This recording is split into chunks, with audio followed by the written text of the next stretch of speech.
Please subscribe to my channel. This is my sincere request. To you, honey.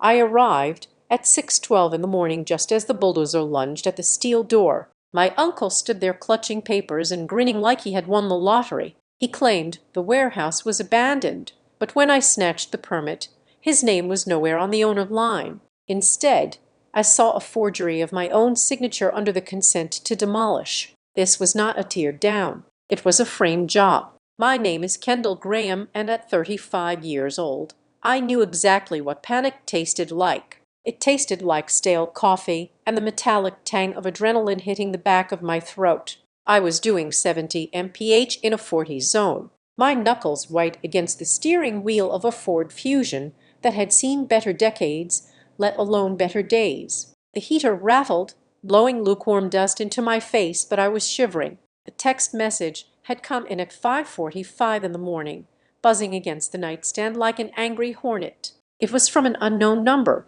5 words that had pulled me out of a dead sleep and threw me into my clothes before my eyes could fully adjust to the dark. Your warehouse is being processed. Processed. That was a sterile, bureaucratic word for something violent. I took the turn onto Riverside Road too fast, the tires screaming in protest against the cracked asphalt. This part of the city always smelled of brackish water and diesel fumes. A graveyard of industry where the city's skeleton was exposed. The sun was just bleeding over the horizon, casting long, bruised shadows across the shuttered factories and chain-link fences. But ahead, the scene was unnaturally bright. Floodlights were cutting through the morning mist, and the ground was vibrating. I saw the fence first. It was a temporary chain-link setup, the kind that appeared overnight like steel weeds. Zip-tied to the mesh was a bright orange sign that made my stomach drop into my shoes. Demolition in progress. Behind the fence, a yellow bulldozer sat like a prehistoric beast, its engine idling with a low, guttural growl. It was positioned directly in front of the rolling steel door of the warehouse my grandmother had left me. I slammed the brakes, the Fusion skidding to a halt just inches from the temporary barrier. I was out of the car before the engine died, leaving the door wide open. The air was cold, biting through my thin windbreaker, but the heat coming off my face could have melted snow. "Hey!" I shouted, my voice cracking. I ran toward the fence, grabbing the cold metal links. "Stop! You cannot be here. This is private property." A man in a hard hat and a reflective vest looked up from a clipboard. He looked bored, the way men look when they are just doing the job and do not want to hear a woman screaming at 6:00 in the morning. He pointed a gloved hand toward the side of the lot. "Talk to the owner, lady." I followed his finger, and that was when the rage truly set in, hot and blinding. Standing near the cab of the pickup truck, looking as crisp as a fresh banknote in a bespoke navy suit that cost more than my car, was Wade Mercer, my uncle. He was holding a travel mug of coffee in one hand and a thick folder in the other, watching the bulldozer with a look of supreme satisfaction. He looked like he had just won the lottery and was surveying his prize. "Wade!" I screamed his name, scrambling around the edge of the fence where they had left a gap for the machinery. He turned slowly, a rehearsed smile spreading across his face. It was the smile he used for investors, for zoning boards, and apparently for the niece he was trying to rob. "Kendall," he said, his voice smooth, carrying easily over the rumble of the idling engine. "You are late." We were about to get started. I stopped 3 from him, breathing hard. The exhaust from the bulldozer was choking me. Or maybe it was just the sheer audacity of the man standing in front of me. "Get started on what? This is my building." "Wade, what is that machine doing here?" He took a sip of his coffee, unbothered. "It is a safety hazard." Kenny, look at it. The roof is sagging. The foundation is cracking. The city has been on my back about it for months. We are just doing what needs to be done. It is abandoned. I am cleaning up the family mess as usual. He said it with such conviction that for a split second I questioned my own reality. That was WD's gift. He could tell you the sky was green with such confidence that you would look up and squint just to check that I knew this building. I knew every brick, every rusted bolt. "It is not abandoned," I snapped, stepping into his personal space. I was here 3 days ago, and it is not your property to clean up. It belongs to Graham Storage, LLC. That is me, not you." Wade sighed, a sound of dramatic patience, as if he were explaining quantum physics to a toddler. He tapped the folder in his hand. "The city disagrees. Dangerous structure, public nuisance, emergency demolition order. It is all here. Signed, sealed, and delivered.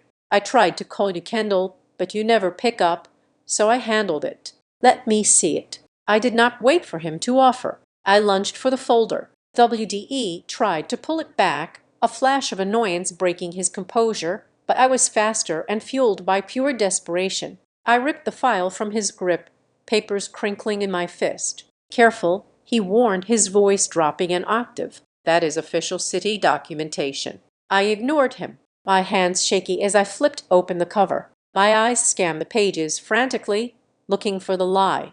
I knew it was there. WDE never did anything strictly by the book. He just knew which pages of the book to tear out. The top sheet was a demolition permit issued by the Department of Buildings. It looked authentic. The embossed seal, the heavy cardstock, the stamps. My eyes raced down to the line for property owner. It should have said Graham Storage, LLC. Or if he had somehow managed to steal the deed, it would say Mercer Development. But it said Graham Storage, LLC. I frowned, confusion momentarily dampening my anger. If it listed my company, how could he authorize this? My eyes dropped further to the bottom of the page, to the section marked on a consent for demolition. The world seemed to tilt on its axis. The air left my lungs in a sharp hiss. There in black ink was a signature. Kendall Graham. It was my name. It was my loop on the K, my sharp slash on the G. It looked exactly like the signature I had put on my driver's license on my lease on 1,000 compliance reports at work. But I had never seen this piece of paper in my life.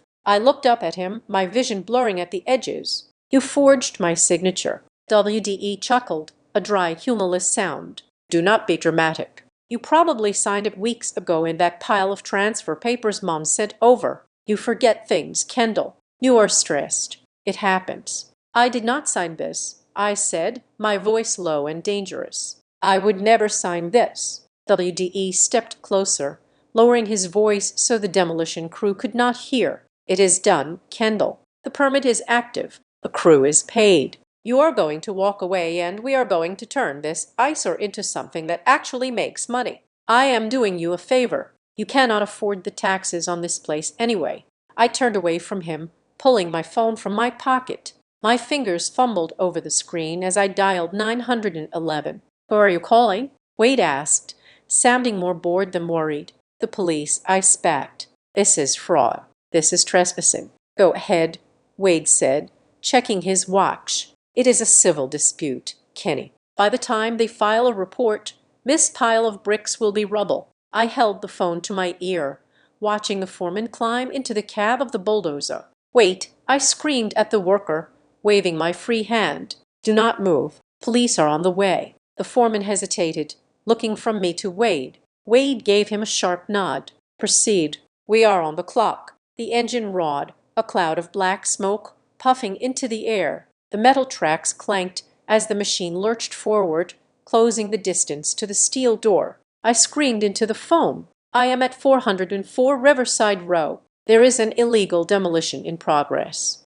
I am the owner. They are destroying my property." I stood between the fence and the machine, holding my ground. The massive blade of the dozer rose, gleaming in the morning light. It was a terrifying thing, a wall of yellowed steel designed to crush. "Get out of the way, lady," the foreman yelled over the engine noise. The police arrived 7 minutes later. 2 cruisers, lights flashing, cutting through the morning gloom. I felt a surge of relief, thinking this nightmare would pause. I was wrong. The officers who stepped out looked tired. They approached us slowly, hands resting on their belts. One of them, a sergeant with gray stubble, looked at the shouting match between me and the foreman. "Okay, shut it down for a second." The sergeant ordered. The bulldozer idled down.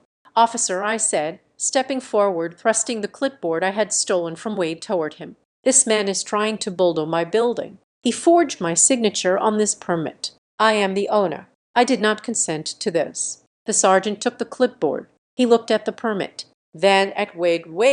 Wade stepped in, smooth as silk. "Officer, I am Wade Mercer. This is my niece. She is a little emotional. We have a valid permit issued by the city. The building is structurally unsound. We are under strict orders to clear the lot for public safety. Here is the engineering report." He pulled another document from his jacket pocket. He had backups, of course, and handed it over. The officer glanced at it. It looked official. It had stamps. It had red ink. "She says she did not sign it," the officer said, looking at the signature. "She is confused," Wade said, flashing a sympathetic smile at me. "It is a family trust issue. We are handling it, but the city order is mandatory. If we do not clear this today, the fines start at $10,000 a day." The officer looked at me. "Ma'am, if the permit is valid, this is a civil matter. You need to take it up in court. We cannot stop a permitted demolition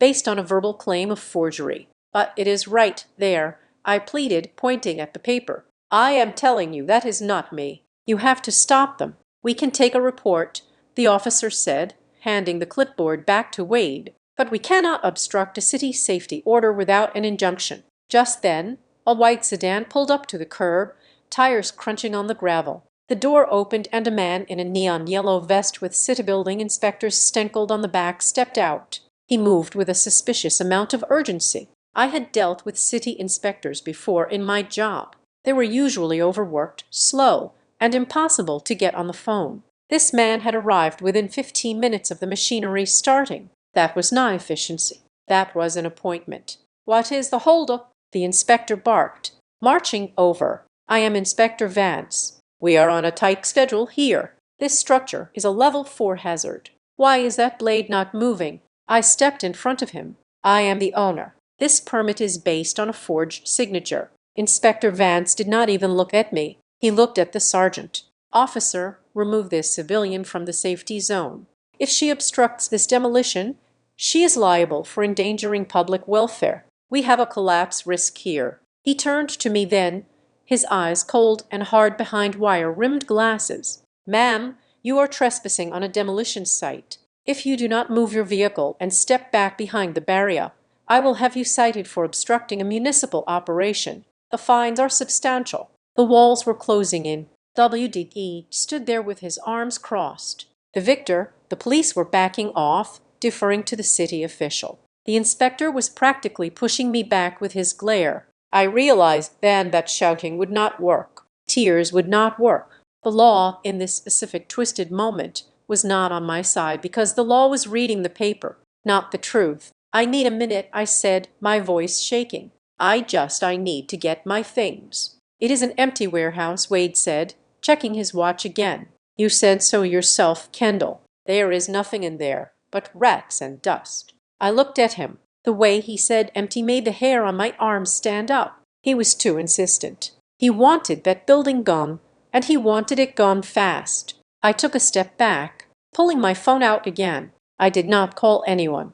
I opened the camera. I stepped close to Wade, catching him off guard. Before he could pull the clipboard away, I snapped 3 high-resolution photos of the permit. I captured the signature. I captured the permit number. And then I saw it. In the bottom right corner of the document, there was a tiny tracking code, a string of numbers and letters generated by the city's digital filing system, created 10:23 p.m. The date next to it was from 2 days ago, 48 hours. Wade had not been planning this for months. He had rushed this through the system in 48 hours. You do not rush a demolition permit in 48 hours unless you are paying someone to type while you hold the cash. "That is enough," Inspector Vance snapped, stepping between me and Wade. "Officer, escort her to her vehicle." The sergeant put a hand on my shoulder. "Come on, Miss Graham. Do not make us arrest you." I looked at the warehouse one last time.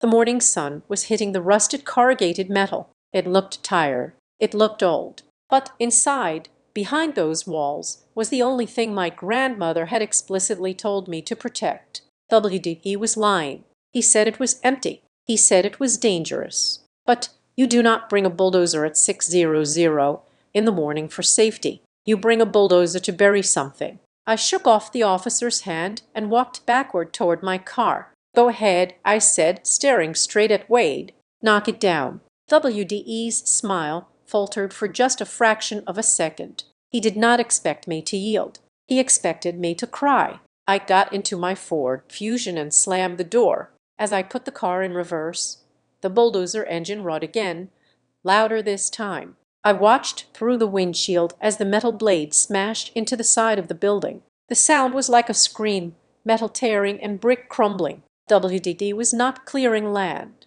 He was destroying evidence, and he had just made the mistake of thinking I was the same person whose signature he had stolen. I gripped the steering wheel, my knuckles turning white again. He thought the warehouse was the target. He did not realize that by tearing it open, he had just started a war. I drove away as the first wall collapsed, dust billowing into the air like a smoke signal. I was not leaving to hide. I was leaving to reload. I sat in my Ford Fusion, 3 blocks away from the demolition site, watching the dust settle over the tops of the chain-link fences through my rear view mirror. My hands were still gripping the steering wheel so hard that my fingers itched. I needed to drive, to go to work, to pretend that my entire world was not being dismantled by a yellow bulldozer. But my body refused to cooperate. I was frozen by a cocktail of rage in a lifetime of conditioning that told me I was the one who was wrong. That was the Mercer family way. If Wade did something, it was visionary. If I did something, it was a mistake. For 35 years, I had been the family footnote, while the Mercers were loud, charismatic, and prone to flashy displays of wealth that may or may not have been liquid. I was the quiet one. I was the boring one. I worked as a compliance analyst at Crestline Claims and Title. It was a job that sounded as dry as it felt. I spent 40 hours a week staring at insurance adjustments, title transfers, and zoning variances, hunting for the one decimal point that did not belong. My mother, Elaine, always told people I worked in office administration because it sounded less like I was a glorified librarian of mistakes. My salary was $45,000 a year, which was enough to pay rent on a 1-bedroom apartment and keep my 10-year-old car running. But in the eyes of my family, I was hovering just above the poverty line. Wade, on the other hand, was the golden god. He called himself a real estate developer, though I had never actually seen him build anything from the ground up. He was a flipper, a middleman, a guy who knew a guy at City Hall at every Thanksgiving dinner for the last 2 decades. I had to listen to Wade Holdcott at the head of the table swirling a glass of expensive Cabernet, talking about how he had just had lunch with the deputy mayor, or how he was reshaping the skyline. He was the sun, and the rest of us were just cold little planets hoping for some warmth. And then there was Brit. My cousin Brit was 10 years younger than me and lived her entire life through the lens of a smartphone. She was an influencer, which meant she took photos of l'art art and sponsored skincare products for an audience of 50,000 strangers. Brit was the princess to WDE's king. She had the Mercedes. She had the condo downtown. She had the audacity to look at me with pity. I remembered the last time I saw them just 3 months ago at my mother's birthday dinner.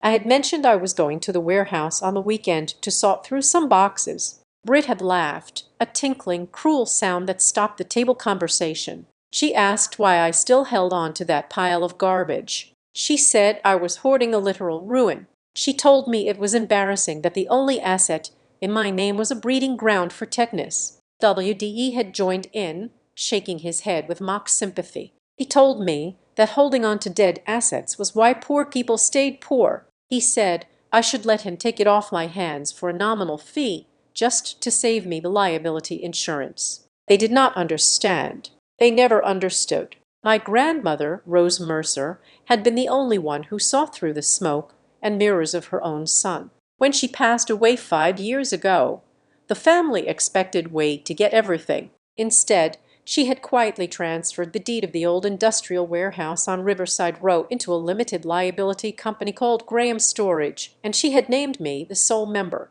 I could still hear her voice, raspy from age, but sharp as a tack, telling me not to sell. She called it my anchor. She said that in a family full of balloons floating away on hot air, I needed something heavy to keep me on the ground, and it was not empty. That was the lie that made my blood boil a hottest. Wade had told the police and that inspector that it was an abandoned shell. It was not. It was my sanctuary. The front half was filled with grandmother's actual estate. The antique furniture Wade thought was too old-fashioned to sell. Boxes of family photo albums that Brigg did not care about because they were not digital, and crates of my grandfather's old tools. But the back corner under the skylight, that still had most of its glass, was mine. I had set up a modest studio there. It was nothing fancy, just some easels, a drafting table, and shelves of supplies. On weekends, I let a local art collective use the space for free to paint sets for community theater.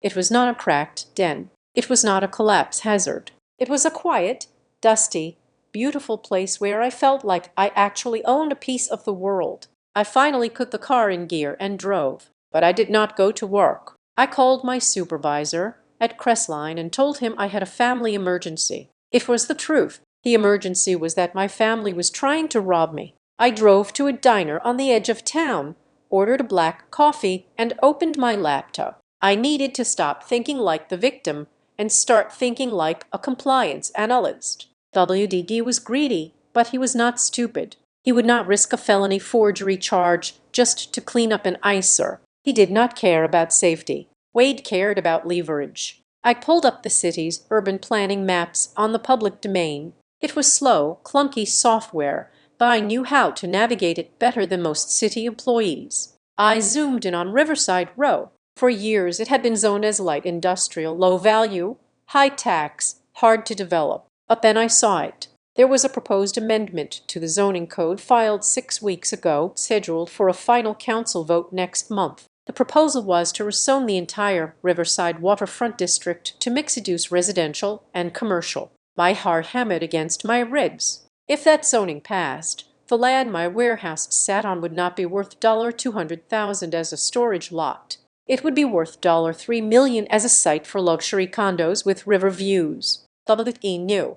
Of course he knew. His friends at the city had probably tipped him off before the paperwork was even drafted. He needed the title. He needed the land clear. And he needed me out of the way before I realized I was sitting on a gold mine. But he could not buy it from me because I had refused to sell for 5 years. So he decided to destroy the building, slap me with demolition liens and safety fines I could not afford to pay, and then force a distress sale to cover the debt. It was evil. It was brilliant, and it relied entirely on me being too passive to fight back. I closed the map and opened my email. I searched for my grandmother's name. I missed her terribly in that moment. I wanted to ask her why she had given me this burden. I scrolled past the funeral arrangements, past the condolence notes. I went back to the year she died. There was one email with the subject line for a rainy day. I had read it once years ago and thought it was just sentimental rambling. I opened it again. My dearest Kendall, if you are reading this, I am gone and you are likely feeling overwhelmed. I know Wade. I know he looks at the world and sees only what he can take from it. I left the warehouse to you because you are the only one who knows the value of keeping things safe. But listen to me closely. Wade is a shark. If he ever circles you, if he ever tries to force you out, or if you ever see anyone in a hurry to clear out that building, you need to go to the back office. In the floor safe, there is a blue metal lock box. I have taped the key under the drawer of the old workbench. Do not open it unless you have to. But if they try to bury the truth, the key is yours. Lover Gran. I stared at the screen until the words blurred. If you ever see anyone in a hurry to clear out that building, WDE had rushed a demolition permit in 48 hours. He had brought a bulldozer at dawn. He was not just in a hurry. He was in a panic. A chill went down my spine that had nothing to do with the diner's air conditioning.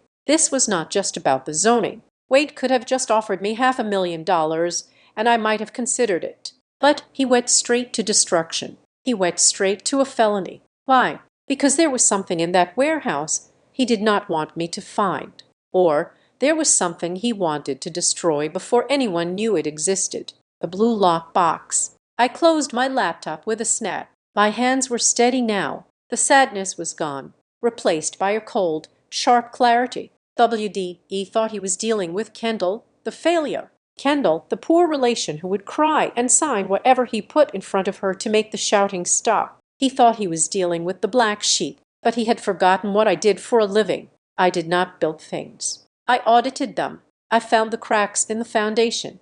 I found the missing signatures. I found the lies buried in the fine print. If he had forged my signature, he had created a paper trail. And if there was a paper trail, I would find it. I checked the time. It was 11:00 in the morning. The permit office downtown would be a nightmare of lines and bureaucracy, but that was my battlefield. I was not going back to the warehouse today. It was too hot too. But tomorrow morning I was going to walk into the Department of Buildings and Safety. I was going to pull the original file. I was going to look at the ink on that page, and I was going to prove that Wade Mercer was a liar. And then once I had the law on my side, I was going to find out what was in that blue box. I left a $1.05 tip for a $1.02 coffee and walked out to my car. The Ford Fusion might have been old and my bank account might have been low, but for the first time in my life, I did not feel poor. I felt dangerous. The Department of Buildings and Safety was located in a brutalist slab of concrete downtown, a building designed to make you feel small before you even walk through the metal detectors. It was 9:00 in the morning, and the air inside already smelled of stale coffee, photocopier, toner, and low-grade desperation. I pulled a paper ticket from the dispenser. Number 42. The red digital counter above the intake windows read, Number 4. I sat on a hard plastic chair, my knees bouncing with a nervous energy I could not suppress. I had spent the last hour at an internet cafe printing out the documents from the LLC, my identification, and the tax records, proving I was the sole signatory for Graham's storage. I had a binder. It was color-coded. This was my language. I might not know how to drive a bulldozer or smooth city councilman at a garler, but I knew how to navigate a bureaucracy. Bureaucracies were just machines made of paper, and every machine had an off switch if you knew where to press. 2 hours and 12 minutes later, my number flashed on the screen. I walked up to window 6. The clerk was a woman with frizzy hair and glasses on a chain, looking at me with the aggressive indifference of someone who had 10 years until a pension. I need to see the physical case file for a demolition permit issued yesterday, I said, sliding a slip of paper with the permit number under the glass partition. The address is 404 Riverside Road. She typed the number into her terminal with agonizing slowness, one finger at a time. Click, click, click. That is a sealed active site, she said without looking up. Emergency demolition order. Public safety hazard. I am the owner, I said, pressing my driver's license against the glass,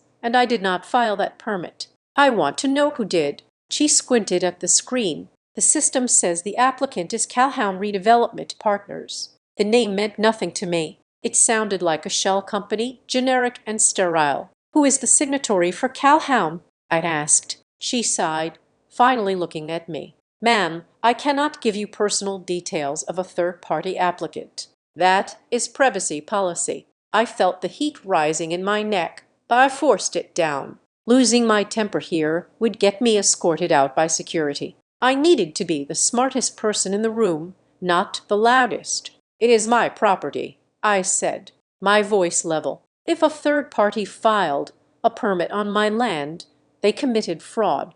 I need to see the application.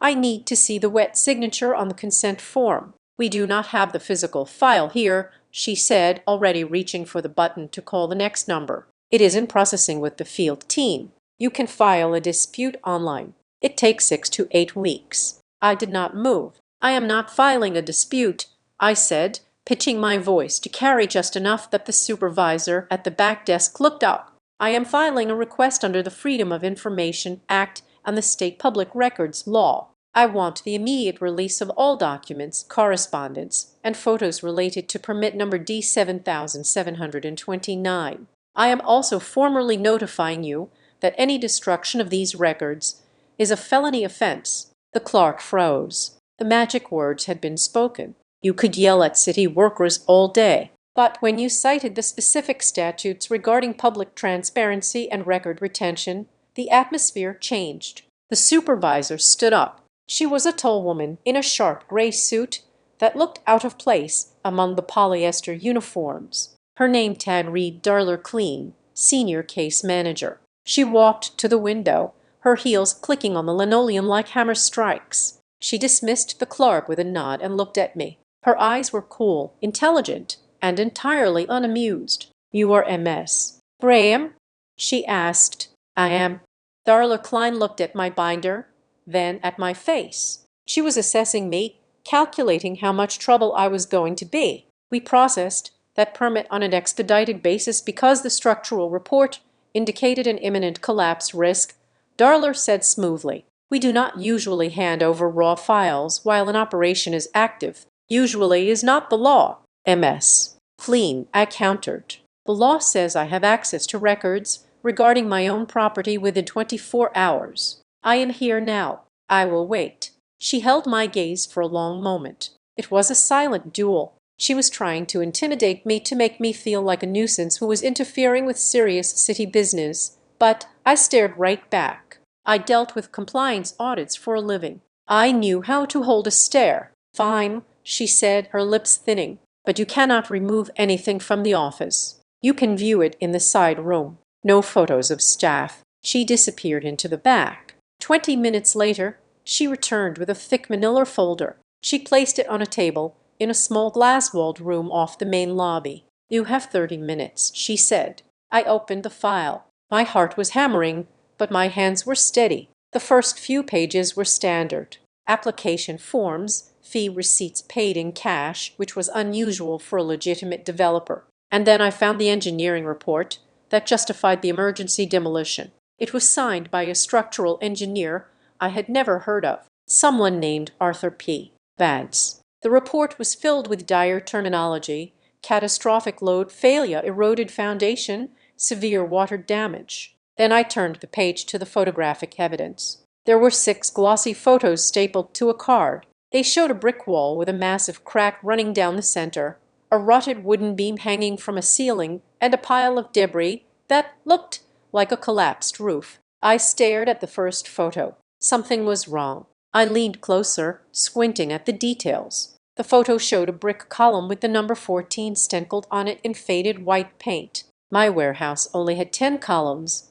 I flipped to the next photo. It showed a wall covered in graffiti. The tag was a bright green skull with a crown. I knew every inch of my building. The local kids tagged the back wall, but they used silver and blue. And the specific artist who worked in my neighborhood signed his work. Ghost. I had never seen a green skull in my life. I felt a cold shock wave hit my chest. These were not photos of my warehouse. They had taken pictures of some other ruin, probably miles away, and slipped them into the file to justify the emergency order. This was not just a mistake. This was evidence fabrication. I pulled out my phone. "No photos," Darla Klein said from the doorway. She had been watching me. I looked up at her. "This file is fraudulent. MS. Clean, these photos are not of my building. My building does not have column number 14. Darla did not blink. She did not look surprised. She looked bored. The inspector verified the site conditions. MS.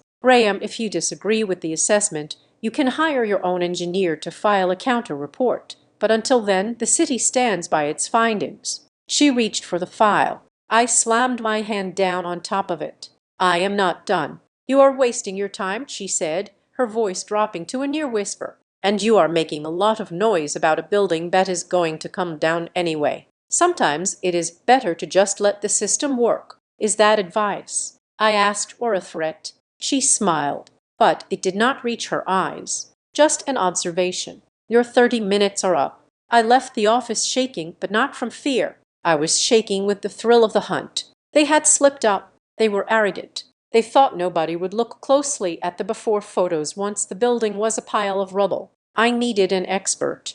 I could not just claim the building was safe. I needed a stamp that carried as much weight as the city's. I sat in my car and searched for structural engineers. I skipped the big firms that likely had contracts with the city. I looked for the guys who handled litigation support, the ones who got paid to argue. I found a name, Miles Rahr. His website was terrible. Just black text on a white background, but his bio said he had 30 years of experience and specialized in forensic engineering. I called him. He picked up on the second ring. "Raw here. I need a structural assessment immediately. I said, I have a demolition order based on false photos. I charge $300 an hour, 4-hour minimum for emergency call-outs. He rumbled, and I do not lie for clients. If your building is a dump, I will write that it is a dump. That is exactly what I want. I said I want the truth. I met Miles roar at the site 2 hours later. He was a bear of a man wearing worn-out coveralls and carrying a laser measure that looked like a weapon. He did not shake my hand. He just nodded at the warehouse. That the victim? He asked. That is her. The demolition crew was still there eating lunch by the bulldozer. They watched us with suspicion. Miles spent an hour crawling through the warehouse. He climbed a ladder to check the trusses. He banged on the brickwork with a mallet. He took hundreds of photos. When he came out, he was wiping dust from his beard. It is old, he said, putting his tools away. Needs, pointing on the south wall. Roof membrane needs a patch, but dangerous no. This thing is built like a tank. The load-bearing capacity is double what modern code requires. Whoever said this was in danger of imminent collapse is either blind or lying. Can you put that in a report? I asked. By tonight, I will have it stamped and emailed by 5. He said as Miles drove away. I sat in my car to upload the photos I had taken of his inspection. I had bought a dash cam on my way over, a high-end model that recorded audio and video, and I had suction cupped it to my windshield. A white city truck pulled up. It was not Inspector Vance this time, but another man in a uniform. He walked up to my car window and tapped on the glass. I rolled it down to him. You cannot block the entrance, he said. I am on the public easement. I replied, I am legally parked. He leaned in, his face too close to the glass. Look, lady, you are racking up fines. Every hour this crew waits is billable time. The city is going to put a lien on your property so deep you will never dig out. Why don't you just go home? I pointed to the camera on my windshield. The red recording light was blinking steady and bright. Everything you say is being recorded and uploaded to a cloud server. I said, including your threat to financially penalize me for exercising my right to inspect my own property. State your name and badge number for the record, please. The man's eyes flicked to the camera, then back to me. He sneered, straightened up, and walked away without a word. I watched him go. He pulled out his phone immediately, dialing a number and pacing angrily by the fence. I sat back in my seat, the adrenaline slowly ebbing away, leaving me cold and lucid. It was not just Wade. Wade was a hustler, but he was not organized enough to fake engineering reports, coordinate with the permit office, and have inspectors running interference for him all in 48 hours. Someone inside the Department of Buildings was helping him. Darla Klein knew about the fake photos. I saw it in her eyes. The inspector knew the building was safe. Calhoun Redevelopment Partners was the shield they were all hiding behind. This was a pipeline, a machine designed to steal property, sanitize the deed, and hand it over to developers, leaving the original owners buried in paper and debt. WDE had brought me into a game I did not know how to play, but he had made a critical error. He assumed I would play by the rules of a family drama, shouting, crying, appealing to emotion. He did not know I had switched games. I was not a niece anymore. I was an auditor, and I had just found the first discrepancy that would bring the whole ledger crashing down. I started the engine. I needed to get home. I needed to send Miles's report to a lawyer, and I needed to find out who was really behind Calhoun Redevelopment Partners, because if my family was willing to destroy me for a piece of land, then I was willing to burn their little kingdom to the ground to save it. The text message from my mother, Elaine, arrived at 4:30 in the afternoon. It was not a question. It was a summon. Dinner at 6. Wait is here. We are going to settle this like a family. I sat in my car outside my apartment complex, staring at the screen. My stomach churned with a specific type of nausea reserved for family gatherings where I knew I was the main course.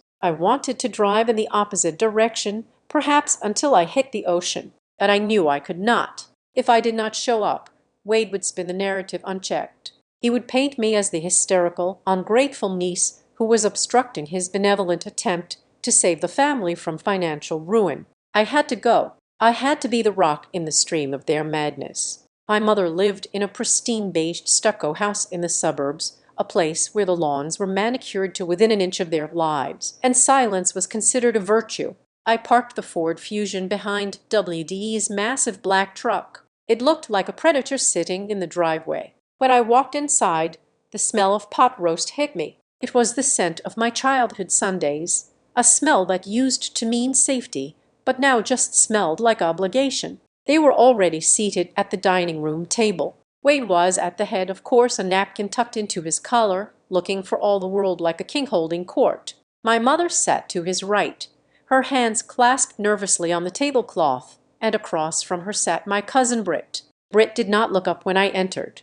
She was adjusting a small tripod set up on the table next to her salad plate, the ring light reflected in her eyes, giving her a robotic glazed look. "You made it," Wade said, his voice booming. "Sit down, Kendall. Elaine made your favorite." I did not sit. I stood by the archway, clutching my purse like a shield. "I am not here to eat. Wade, I am here to tell you that I went to the permit office today. I know about the fake photos. I know about the rushed application." Wade chuckled, cutting into a slice of beef. He chewed slowly, making me wait. "Always so dramatic," he said, gesturing with his fork. "Sit down, Kenny. You're making your mother nervous." Eller looked at me, her eyes pleading. "Please, Kendall, just sit. Wade explained everything to me. He is trying to help you."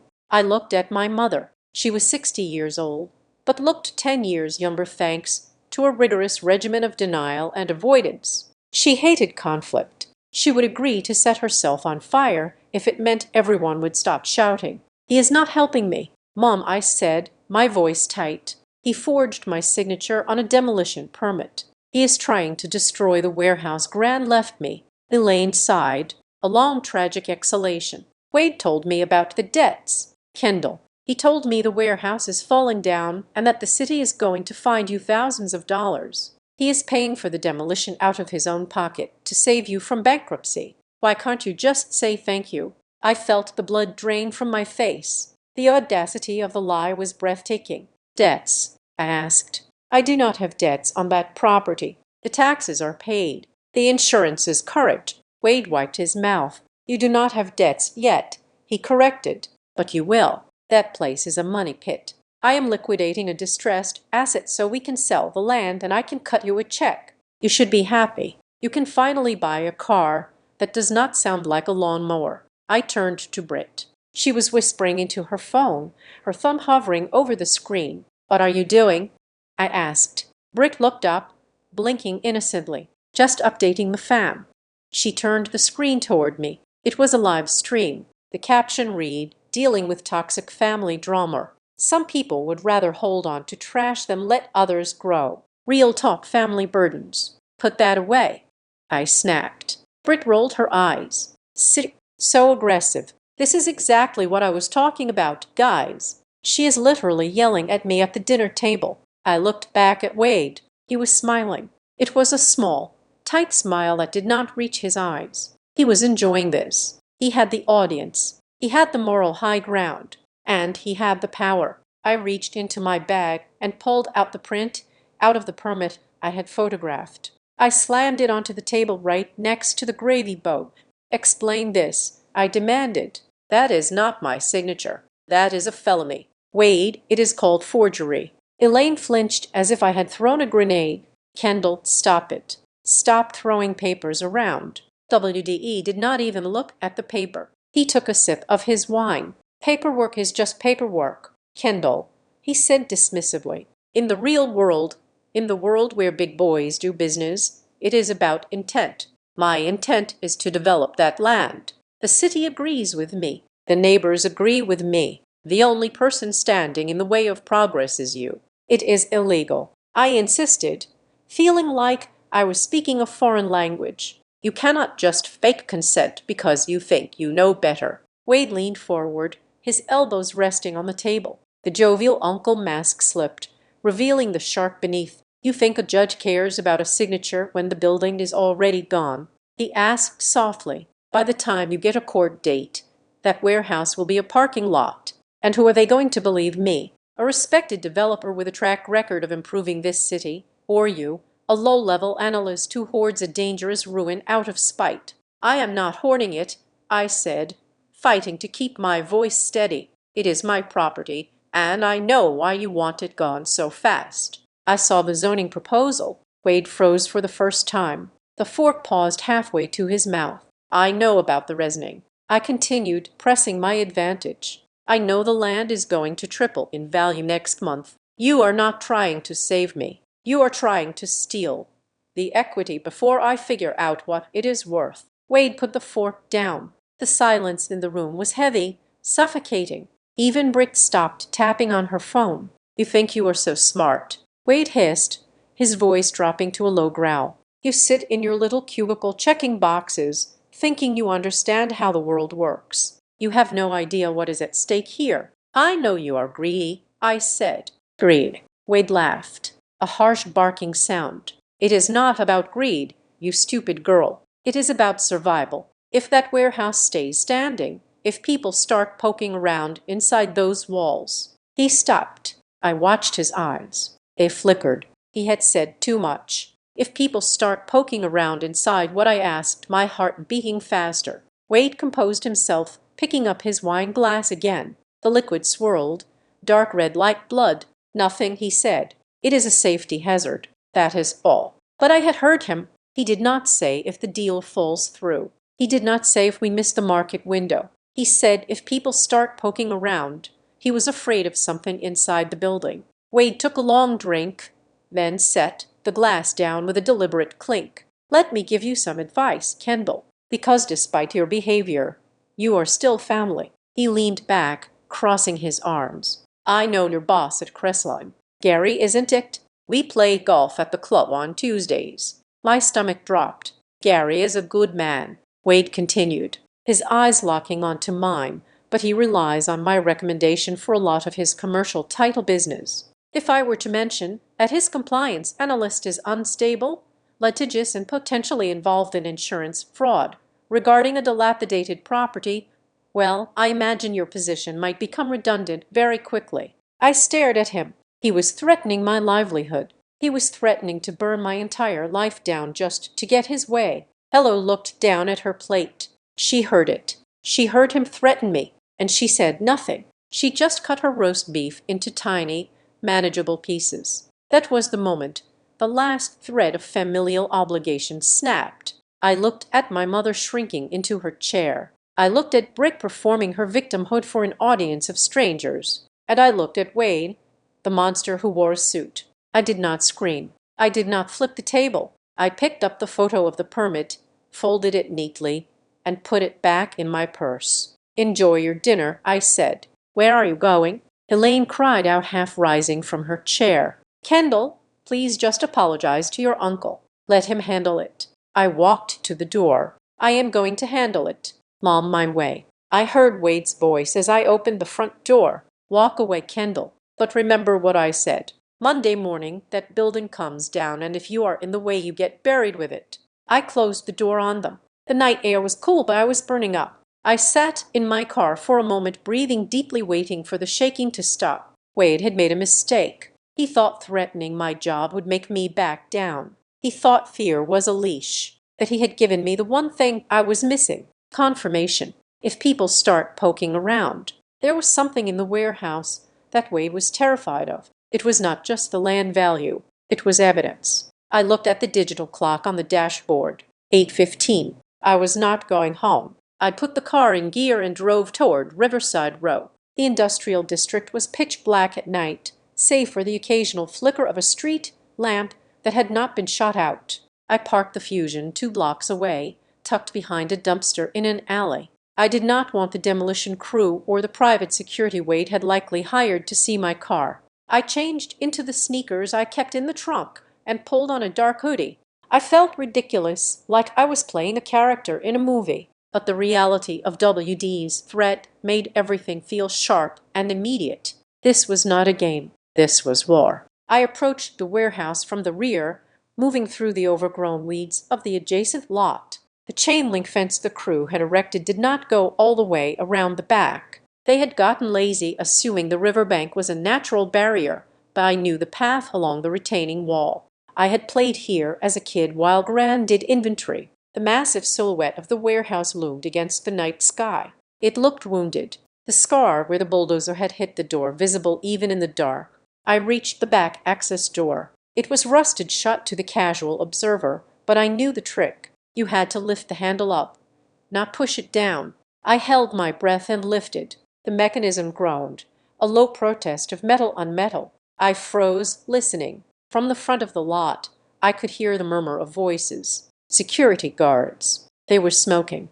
I could smell the acrid drift of cigarettes. I slipped inside and pulled the door shut behind me. The silence inside was absolute. The air was thick with the smell of old paper, engine grease, and the distinct sweet rot of damp wood. I clicked on my small Keating flashlight, shielding the beam with my hand. I was in the main storage bay. Shadows stretched long and distorted across the floor. I moved quickly, stepping over the debris from the initial bulldozer strike. My destination was the office in the back corner. It was a small glass enclosed room raised on a platform overlooking the floor. I climbed the stairs, testing each one before putting my weight down. The wood held. The office was exactly as I had left it last week, though a layer of dust from the demolition attempt now covered everything. My grandmother's old desk sat in the center. I knelt behind the desk. In the floor's safe, there is a blue metal lock box. I pulled back the threadbare rug. Beneath, it was a floorboard that looked loose. I pried it up with my fingers, breaking a nail in the process. There it was, a small floor safe embedded in the concrete. I knew the combination. It was my birthday. Grant had been sentimental like that. I spun the dial. Right to 10, left to 23, right to 89. Click. The heavy steel door swung open. I reached into the dark cavity. My fingers brushed against cold metal. I pulled it out. It was a blue cash box, the kind you buy at an office supply store for $1.20. It was heavy. I sat back on my heels, the box on my lap. My heart was pounding so hard I could hear it in my ears. Wade was ready to destroy a building, ruin my career, and tear our family apart to keep this box buried. I took the small silver key from my pocket, the one I had found taped under the workbench where Gran said it would be. I inserted the key into the lock. It turned with a satisfying snap. I lifted the lid. Inside, there was no money. There were no jewels. There was a stack of documents, a USB drive, and a thick envelope with my name written on it in Gran's shaky handwriting. I picked up the envelope. On the back, written in bold, underlined letters, were instructions. If Wade touches the warehouse, give this to a lawyer. I opened the envelope and pulled out the first document. It was a loan agreement. I shone my flashlight on the text. It was dated 5 years ago. Borrower Wade Mercer. Collateral Graham Storage Warehouse, 404 Riverside Row. I frowned. WDE couldn't use the warehouse as collateral. He didn't own it. Gran owned it. Then I saw the signature at the bottom, Rose Graham. But it wasn't Gran's signature. It was shaky. Yes, but the slant was wrong.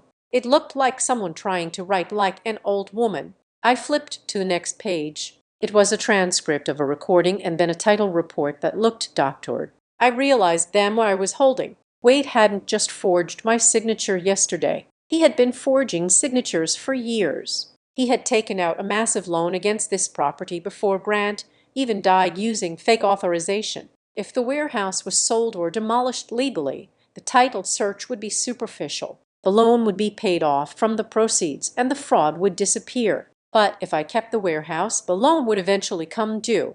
The bank would come looking and they would realize the collateral had been pledged by a dead woman who never signed the papers. WD wasn't just hiding a zoning play. He was hiding bank fraud.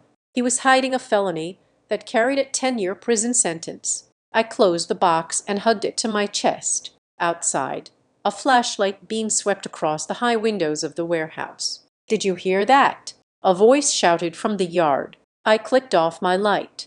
I sat in the dark, clutching the blue box. Fear was gone. In its place was a cold, hard determination. WDE had told me that paper was just paper. He was wrong.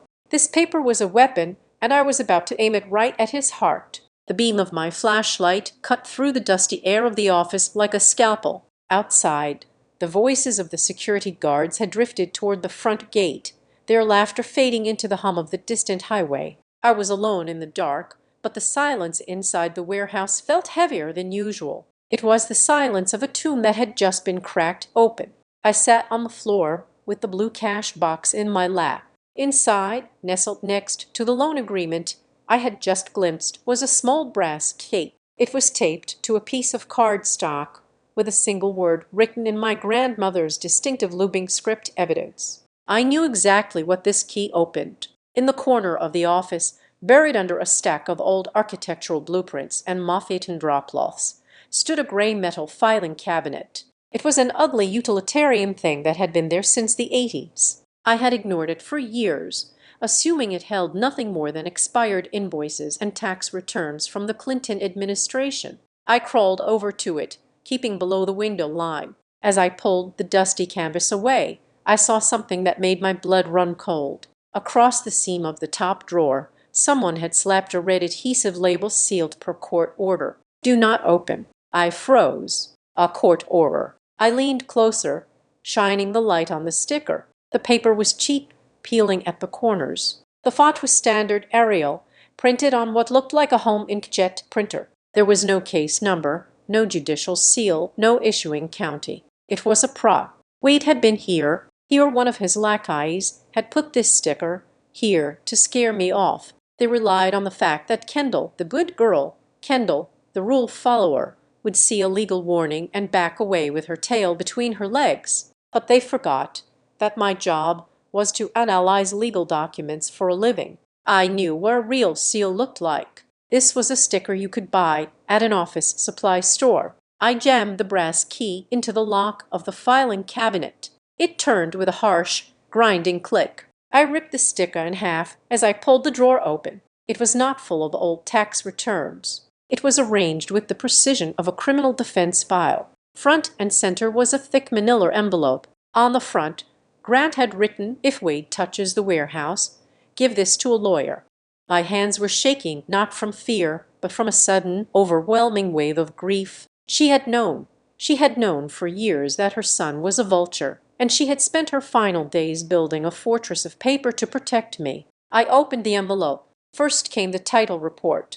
It was a copy, but the relevant sections were highlighted in yellow. It showed a lien against the property recorded 5 years ago. Mortgage encumbrance $750,000. Lender Shadow Creek Private Equity Signatory Rose Mercer. I stared at the number 34 of a million. Wade had not just borrowed a little money. He had leveraged the entire value of the property and then some. I flipped to the next document. It was a scan of the promissory note. The signature at the bottom read Rose Mercer, but the slant was wrong. The pressure points were wrong.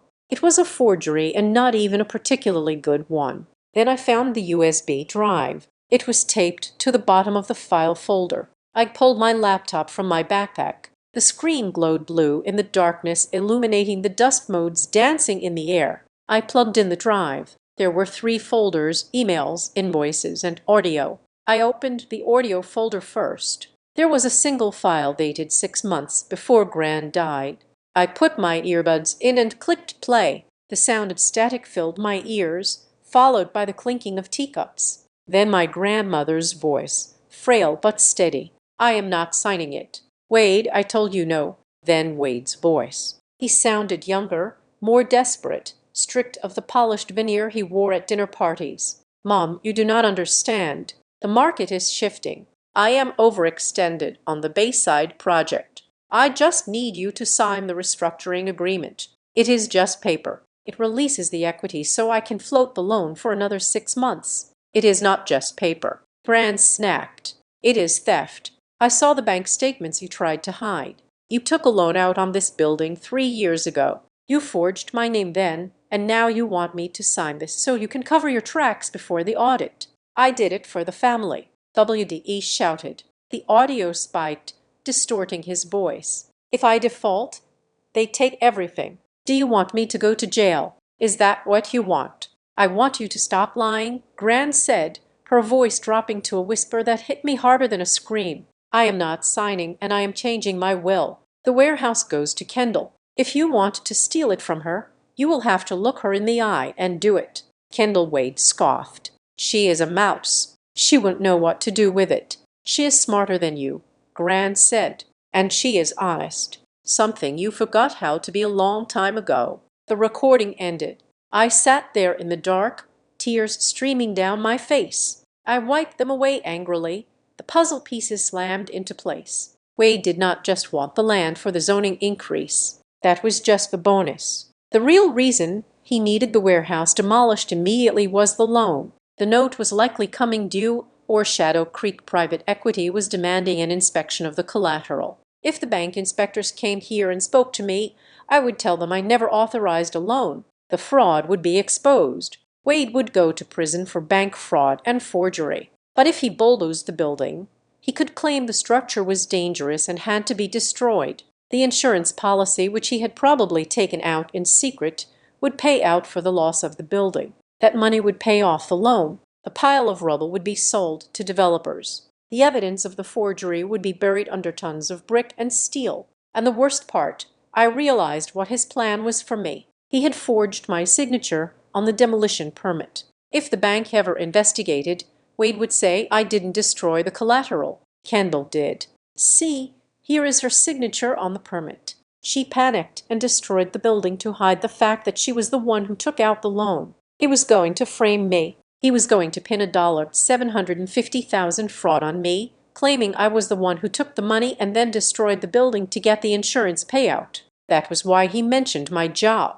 That was why he called me unstable at dinner. He was already planting the seeds of the narrative. My niece, the black sheep, the financial failure, got desperate and committed arson by bulldozer. I felt a cold rage settle in my chest, solid and heavy as a stone. I was not a mouse. I was a compliance analyst, and I had just found the nonconformance report of the century. I packed everything, the blue box, the files, the USB, into my backpack.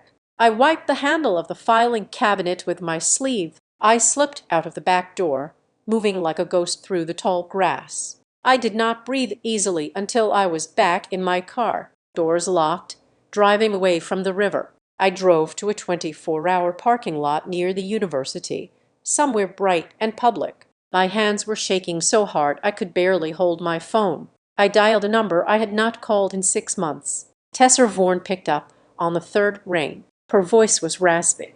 I had probably woken her up. "Graham, it is midnight. You better be in jail or at a hospital." "I found the ledger," Tessa said. The sleep vanished from her voice instantly. Tessa and I had gone to college together. She was now an assistant district attorney in the fraud division. She was the smartest person I knew and the most ruthless when it came to white-collar crime. "What are you talking about?" Tessa asked. "Wade," I said. "My uncle. He forged a mortgage on my grandmother's warehouse 5 years ago, $34 million. He's trying to bulldoze the building tomorrow to hide the collateral deficiency before the loan balloons, and he forged my signature on the demo permit to frame me for the destruction of asset." There was a long silence on the other end. I could hear the rustle of sheets as she sat up. "Do you have proof?" she asked. "I have the original title report," I said. "I have the forged promissory note, and I have an audio recording of him admitting to the first forgery and trying to coerce my grandmother into a cover-up." "Kendall," Tessa said, her voice dropping to her professional register, "this is not a family dispute anymore. This is a felony. This is bank fraud, wire fraud, and grand larceny." "I know," I said, "but I need to stop the demolition. The temporary restraining order will not hold if he has people on the inside. He has a permit. He has a corrupt inspector." Tessa hummed, a sound of calculating logic. "The historical documents prove he is a criminal. Yes, but to nail him to the wall to make sure he goes away and does not just settle out of court with a fine. We need to prove the Courage conspiracy. We need to link the old fraud to the new permit." "What do I do?" "We need to catch him pulling the strings," Tessa said. "We need proof that he knowingly paid for that permit and directed the forgery. Now, if we can prove he bribed a city official to expedite a fraudulent demolition, we have him on RICO. That is federal. That is no bail territory." I thought about the tracking code on the permit. I thought about Darla Klein's cold eyes. "I can get that."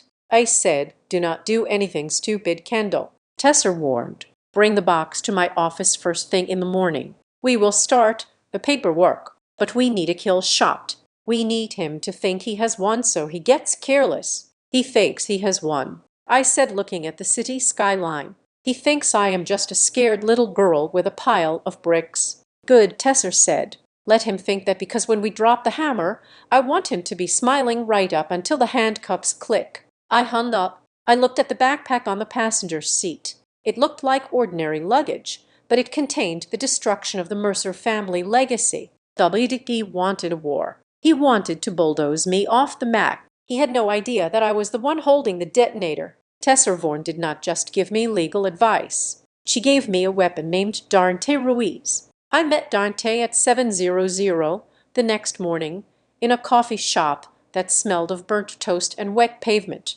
He did not look like the private investigators I had seen in movies. There was no trench coat, no fedora, and no air of more mystery. Dante was a short, wiry man in his 40s, wearing a hooded sweatshirt and expensive running shoes. He looked like a marathon runner who had taken a wrong turn into corporate espionage. He slid a thin tablet across the scratched table before I had even taken a sip of my tea. "Calhamry Development Partners is a ghost," Dante said. His voice was raspy, the voice of a man who spent too much time talking on burner phones. I looked at the screen. It displayed a corporate registration page. I ran a deep skip trace. He continued, "The company was incorporated 48 hours before the permit application was filed. The registered agent is a service in a strip mall in Delaware. The physical address listed on the application belongs to a laundromat in Queens. There are no employees, no assets, and no credit history.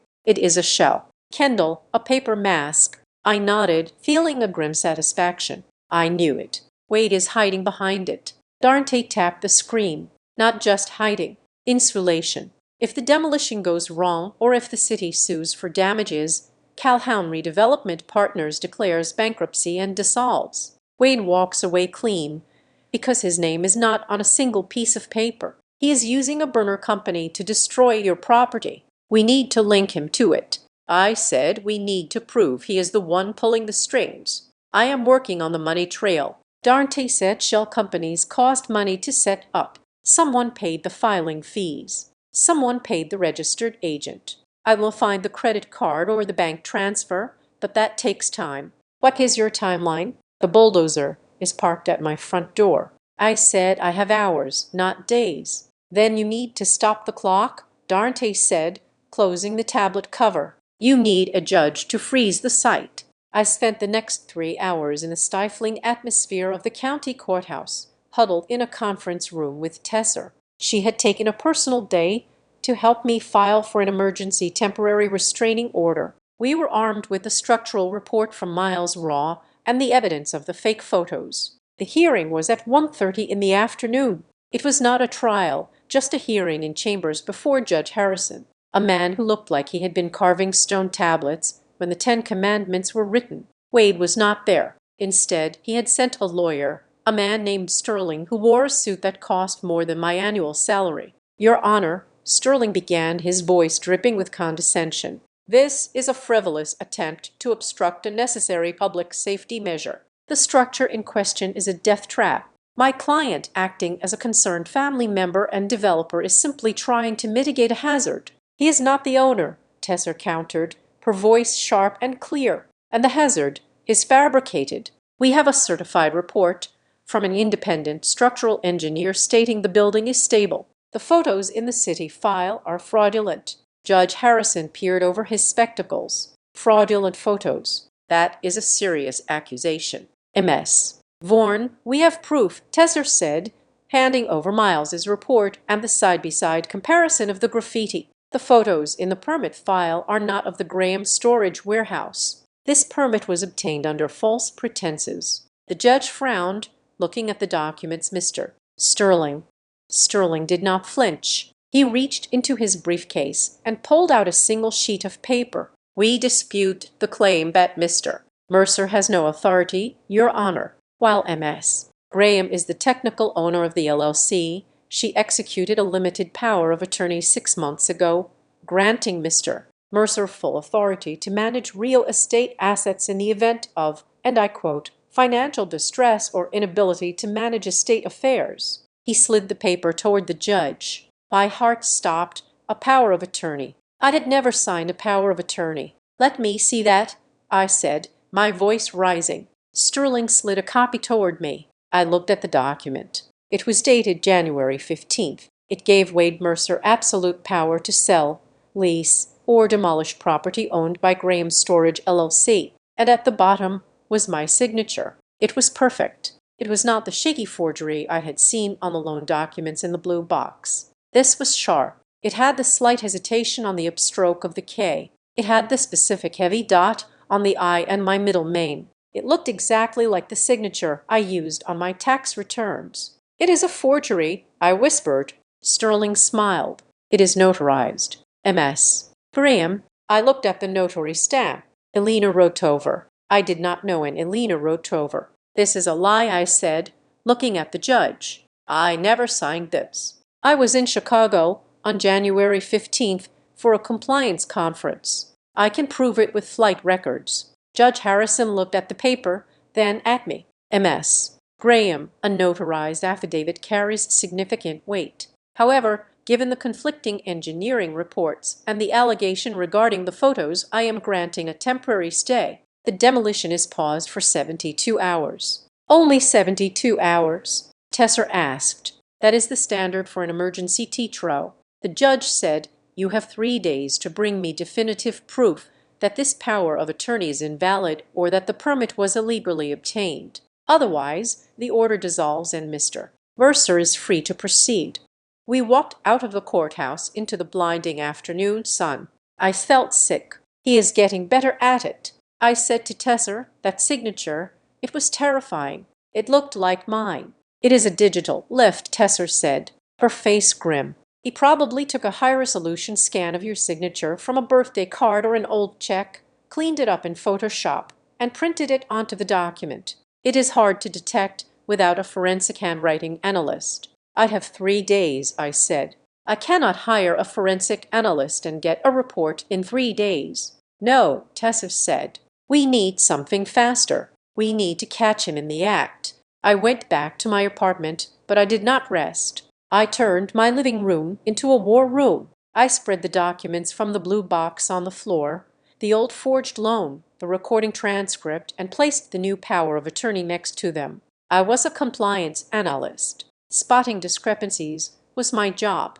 I pulled out my magnifying glass and a stack of my own canceled checks from the last 5 years. I started comparing the signature on the power of attorney to my real signatures. It was too perfect. That was the flaw. Human beings have natural variance. No two signatures are geometrically identical. If you overlay 2 genuine signatures, they will never match perfectly. I scanned the power of attorney's signature into my laptop. Then I scanned a check I had written to my landlord in December. I overlaid them in an image editor. They were a 100% match. Every curve, every pixel aligned perfectly. It was a copy-paste job. He had stolen my signature from that specific check, check number 402, and pasted it onto his fabricated legal document. I had the proof of forgery, but as Tesser had said, proving a document was fake in court took time. I needed to prove the conspiracy. I needed to prove who helped him.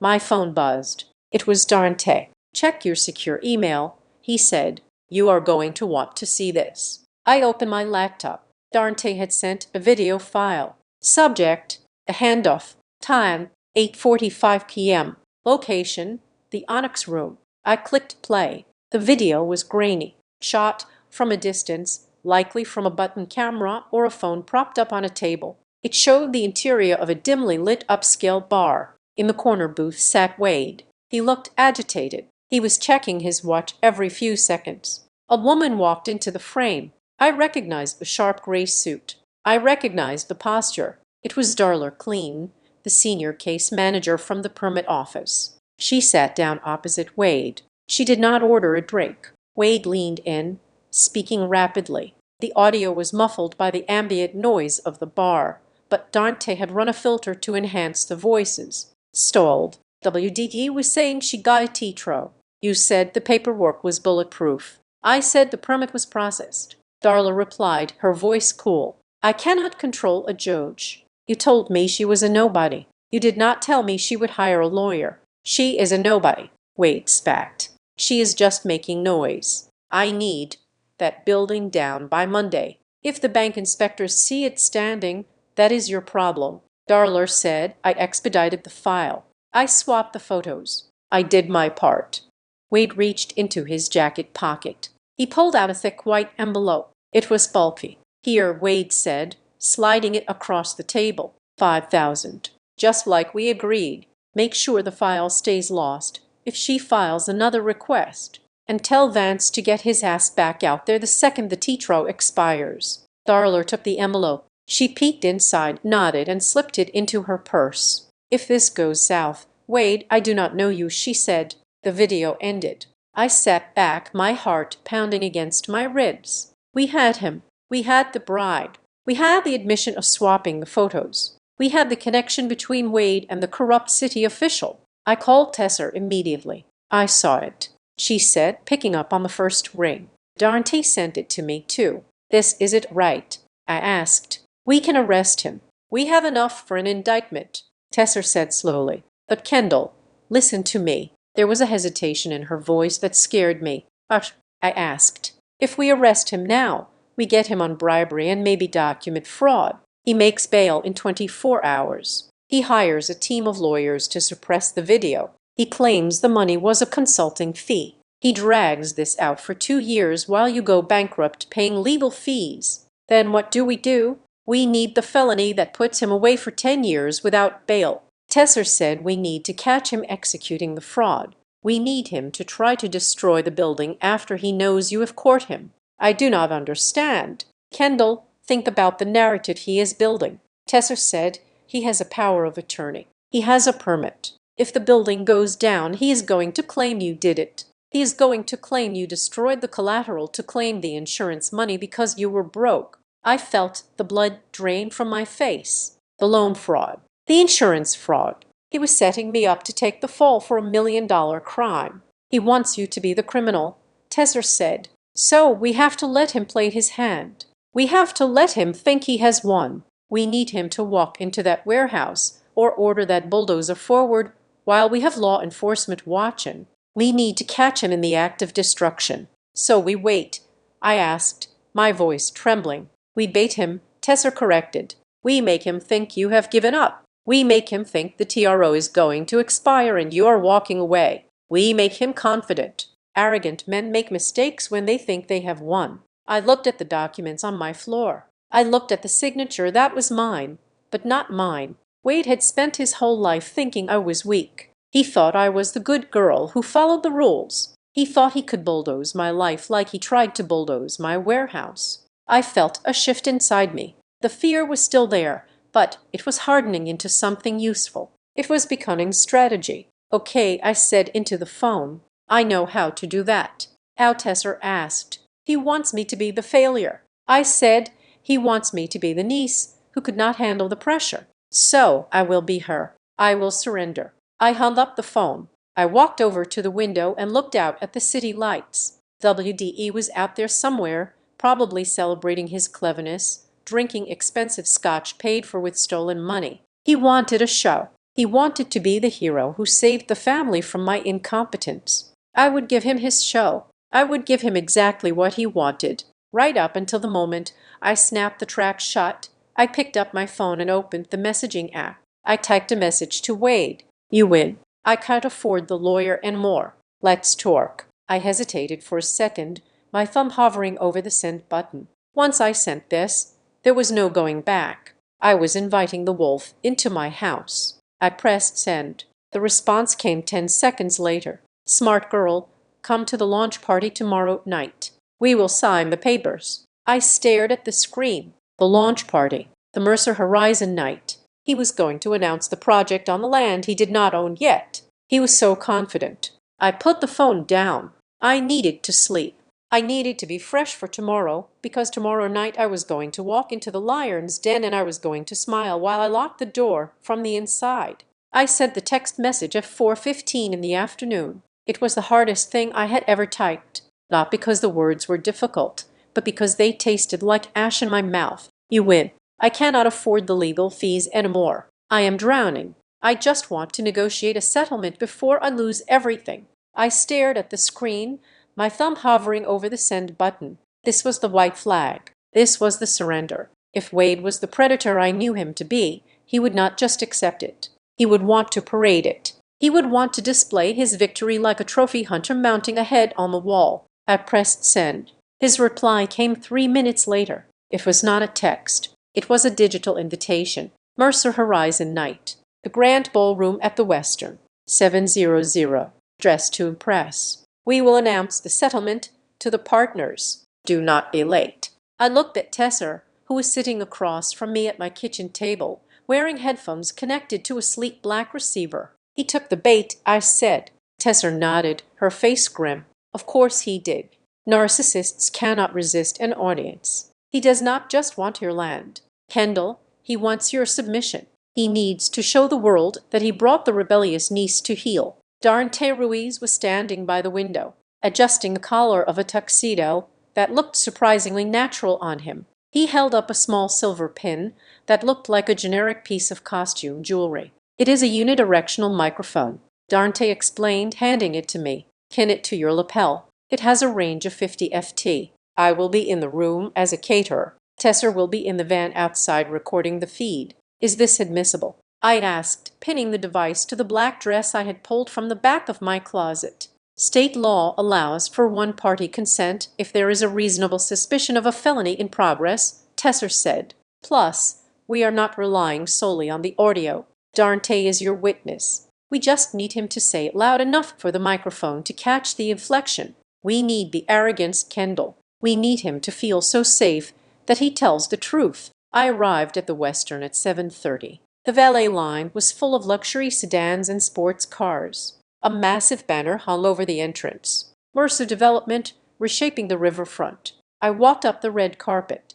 My stomach was doing somersaults, but I forced my face into a mask of tired resignation. I had to look beaten. I had to look like a woman who had spent the last 3 days crying over a checkbook. Near the entrance, a ring light was blindingly bright. Brit was there holding her phone out at arm's length, talking to her followers. She wore a shimmering gold dress that cost more than my car. So excited for tonight. Guys, she was saying, her voice pitched high and fake. My dad is about to make a huge announcement. We are finally clearing out the old junk to make way for the future. And guess who finally decided to show up and stop being a hater?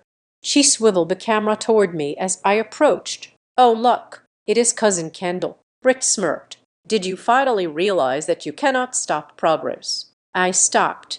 I looked at the camera, then at Brit. I slumped my shoulders slightly, letting the exhaustion show. I'm just here to talk to Wade, I said quietly. I do not want any trouble. Brit rolled her eyes, talking back to her screen. See, I told you guys. Some people just want attention until the bill comes due. Then they come crawling back. She waved me past like I was the help. Go on in. Dad is holding court by the champagne tower. Try not to depress everyone. I walked into the ballroom. It was a sea of black suits and cocktail dresses. Waiters circulated with trays of hors d'oeuvres. A jazz band played softly in the corner. The air smelled of expensive perfume and money. And there he was. Wade stood in the center of the room, surrounded by a group of men who looked like bankers and city officials. He was laughing, a glass of scotch in one hand, gesturing broadly with the other. He looked powerful. He looked untouchable. I took a deep breath. Arrogant men make mistakes when they think they have won. I walked straight toward him. WD saw me coming. The laughter died on his lips, replaced by a smile that was pure predator. He opened his arms wide. Kendall, he boomed, silencing the conversation around him. Everyone, look who it is. My niece, the prodigal daughter, returns. He wrapped an arm around my shoulders, pulling me in tight. His grip was hard, painful. It was a warning disguised as a hug. I am glad you came to your senses. He whispered in my ear. I pulled away gently, keeping my eyes downcast. I did not have a choice. Wade, I said, my voice trembling just enough. The lawyer said I could not win. The city is on your side. I want it to be over. Wade beamed, turning to the men around him. See, family, we have our disagreements, but in the end, we all want what is best for the legacy. Gentlemen, this is Kendall. She has agreed to transfer the final rights to the Riverside property, so we can break ground on Monday. A round of polite applause rippled through the circle. One of the men, a heavy-set guy with a red face, raised his glass to the Mercer Horizon project. That land is a gold mine. Wade, good job clearing the hurdles. I waited for the applause to die down. I needed to isolate him, but not too much. I needed him to feel the safety of the crowd, but speak the truth of the conspiracy. Can we talk? I asked, just for a minute. Before I signed anything, Wade checked his watch. He was impatient, but he was also enjoying this. He nodded. Excuse us, gentlemen. Just some housekeeping. He guided me away from the center of the room toward a high-top table near the bar. It was quieter here, but we were still visible. I saw Dante moving through the crowd with a tray of empty glasses. He stopped about 10 feet away, his back to us, cleaning a spill on a table. He was in position. Wade took a sip of his scotch. You look tired, Kendall. I told you this would happen. You should have just taken the offer 6 months ago. I looked at him. I needed to push the right buttons. I needed to question his competence so he would brag about his control. I am tired, I admitted. But Wade, I am scared. Scared of what? The permit. I said, I saw the paperwork at the office, the signature. It is not mine and the photos were fake. What if the city finds out? What if they audit the file after the demolition? Wade laughed. It was a low, dismissive chuckle. He leaned in closer, invading my personal space. Kendall, grow up. Do you think buildings get built in this city by following every little rule? The city is not going to audit the file, but my name is on it. I insisted, letting a note of panic rise in my voice. If they find out it is forged, I could go to jail. Wade shook his head, looking at me with pity. Nobody is going to jail. Kenny, the permit is solid because I paid to make it solid. The photos, the inspector, they are just details. I handled it. I touched the lapel of my dress, ensuring the microphone had a clear path. But are you sure the permit stands up? I asked. Are you sure the ownership line is clear? The deed is still in the LOC's name. Wade sighed, putting his glass down on the table with a sharp clink. He was getting annoyed with my stupidity, which was exactly what I wanted. Listen to me, he said, his voice dropping to a harsh whisper. The name on the permit does not matter. I control the ink. I control the people stamping the ink. By Monday afternoon, that warehouse will be a pile of rubble, and the paperwork will be buried in the archives where no one looks. He took a step closer, his eyes cold and hard. Besides, he added, a cruel smile playing on his lips. Why are you so worried about your name being on the permit? You should be grateful. Grateful? I asked. Grateful that you forged my signature. He looked around to make sure no one was listening, then leaned in until I could smell the alcohol on his breath. Think about it, Kendall. If anything goes wrong, if the EPA finds asbestos, or if the bank starts asking questions about that loan Grant supposedly took out, whose name is on the demo permit, my heart hammered against my ribs. This was it, the twist. Yours, he said, poking me in the chest with a manicured finger. I froze. What do you mean? I asked, my voice barely a whisper. WDE smirked. He thought he was teaching me a lesson in business. He thought he was showing me how the world really worked. I set it up for you, Kenny. He said, the permit, the power of attorney, everything. It is all in your name. If the investigation comes, it points to you. You are the owner. You are the one who ordered the demolition. You are the one who destroyed the collateral. I stared at him. The coldness of it was breathtaking. He wasn't just stealing the land. He was building a firewall made of my life. You are framing me. I said, you are setting me up to take the fall for the bank fraud. Wade shrugged. It is called risk management. The LOC takes the hit. You declare bankruptcy. Maybe get a slap on the wrist for negligence. I buy the land from the court, auction for pennies on the dollar. The project moves forward. The family wins. He picked up his drink again. "So stop whining about the signature," he said. "It is the only reason you are still relevant to this deal. Now are you going to smile and shake hands, or do I have to call your boss at Crestline and tell him you are under investigation for insurance fraud?" I looked at him.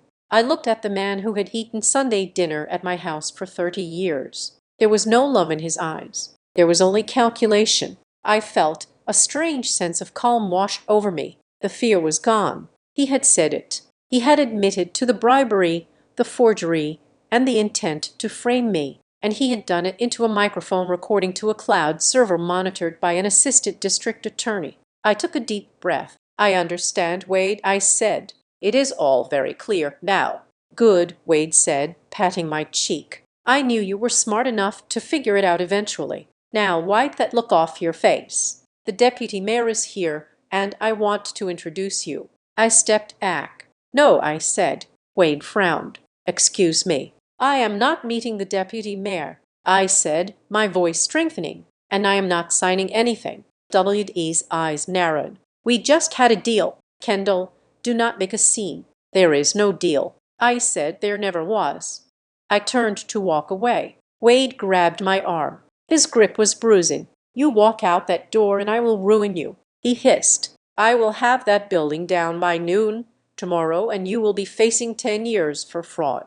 I looked down at his hand on my arm, then up at his face. "Let go of me, Wade." He held on for a second longer, testing me. Then he shoved me away. "Go home, little girl," he sneered. "Go home and wait for the wrecking ball." I turned and walked away. I did not run. I walked through the crowd, past the Champagne Towers, past Brit, who was still talking to her phone. "Oh, she is leaving already," Brit narrated as I passed. Guess the pressure was too much. I walked out the double doors and into the cool night air. A black van was parked at the curb.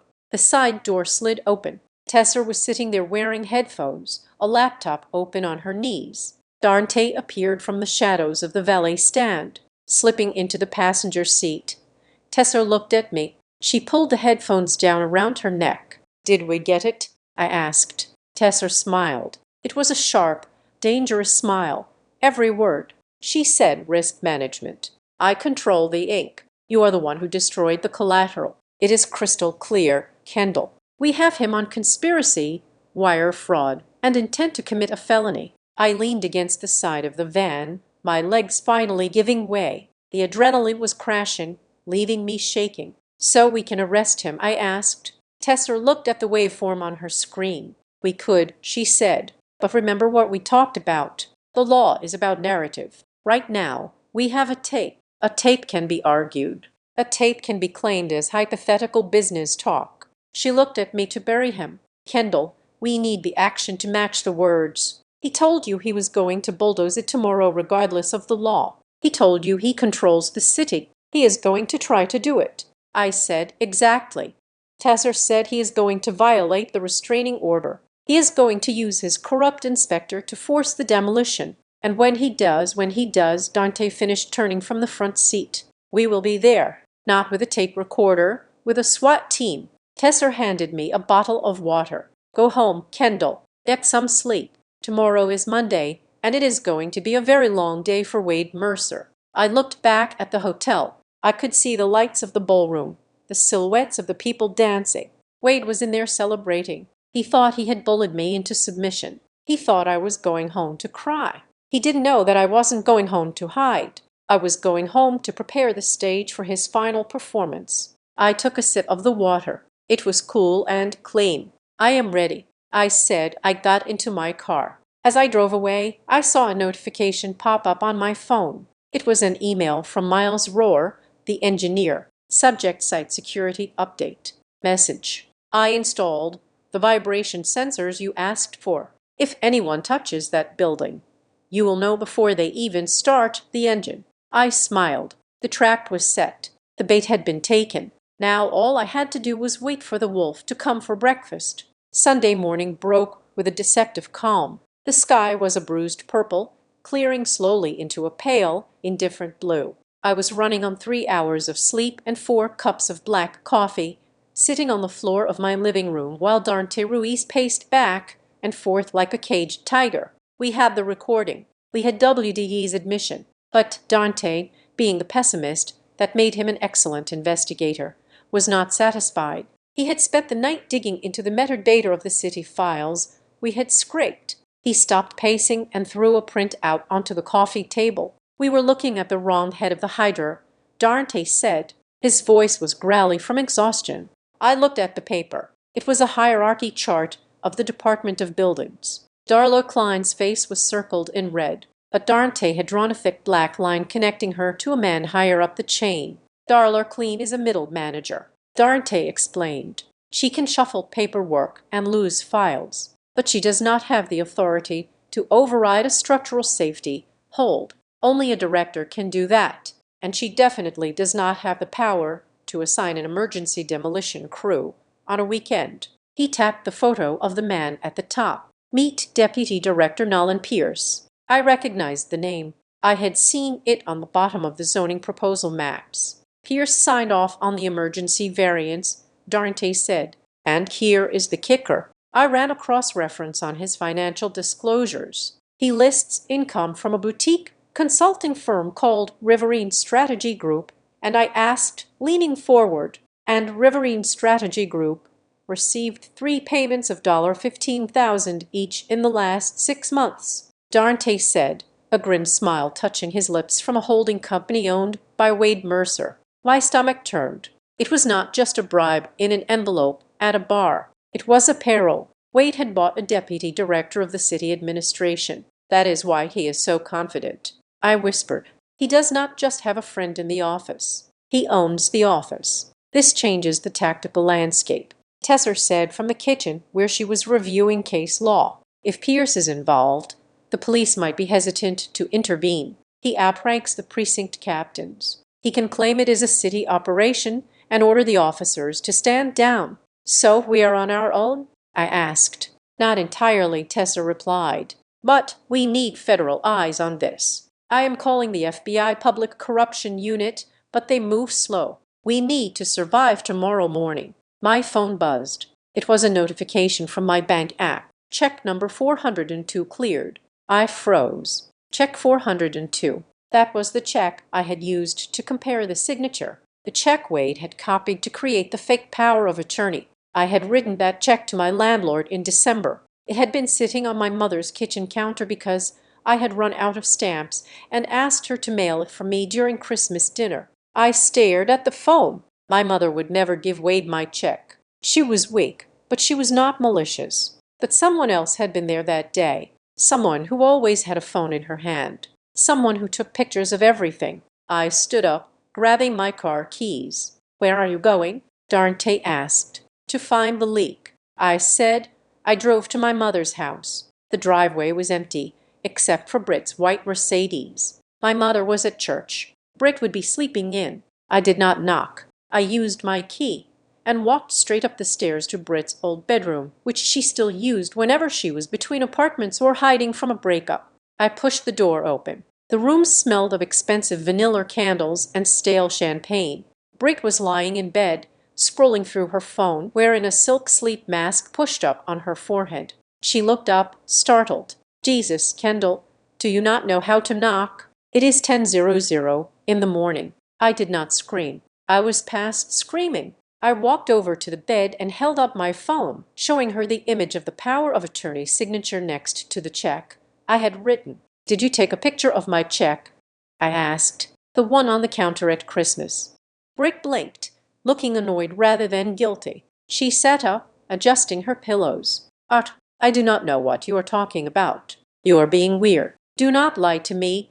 Britt, I said, my voice deadly calm. Wade has a digital copy of my signature. It is an exact match to that check. The only time it was exposed was when I left it here. You were the only one in the kitchen with me. Did you take a picture of it? Britt rolled her eyes and flopped back onto the mattress. So what if I did? Wade asked me if I had any documents with your writing on them. He said he needed to verify some trust paperwork for Grandma's estate. I was helping the family, unlike you. Helping the family, I repeated, feeling a cold shock at her casual admission. You gave him the tool to forge a power of attorney. You helped him steal my property. Britt laughed. It was a cruel, dismissive sound. Still. Oh, please. You are such a drama queen. That warehouse is a dump. Wait is going to turn it into something actual people care about. A luxury complex, a destination. I am going to be the brand ambassador. Do you know how many followers I will get from the groundbreaking series? I stared at her. She did not see a crime. She saw content. She saw a backdrop for her selfies. You sold me out for likes. I said, I did you a favor. Britt snapped. Look at you, Kendall. You are 35. You drive a Ford. You have a boring job. You are a loser. You are never going to do anything with that land. I just sped up the inevitable. You have nothing to lose because you have nothing. The words hung in the air, sharp and poisonous. You have nothing. For years, I had let them talk to me like that. I had let them convince me that because I was not rich, I was worthless. But looking at Britt now spoiled, empty, and morally bankrupt, I realized they were the ones who had nothing. They had no honor. They had no loyalty. They just had hunger. I took a step closer to the bed. I have something you do not have, Britt, I said softly. She raised an eyebrow. What coupon book? I have the law, I said. I swiped on my phone and brought up the statute for conspiracy to commit forgery and wire fraud. Taking a photo of a signature and providing it to someone for the purpose of forgery makes you an accessory to a felony. I said in this state that carries a mandatory minimum sentence of 3 years in prison. Britt's face went slack. The smirk vanished. But no, I did not. I did not sign anything. You facilitated it, I said. And since you just admitted it to me, and since Wade is going down for bank fraud, the prosecutors are going to be looking for everyone involved. Britt sat up, her face turning pale. Bank fraud. WDE said it was just a permit dispute. Wade lied. I said he stole $1 million and you helped him frame me for it when the police come for him. Britt, do you think he's going to protect you? Or do you think he's going to throw you under the bus to save himself? Britt dropped her phone. Her hands started to shake. He promised me the penthouse suite for my studio, she whispered. He promised you air, I said. I turned to leave. Wait, Britt cried out, scrambling out of bed.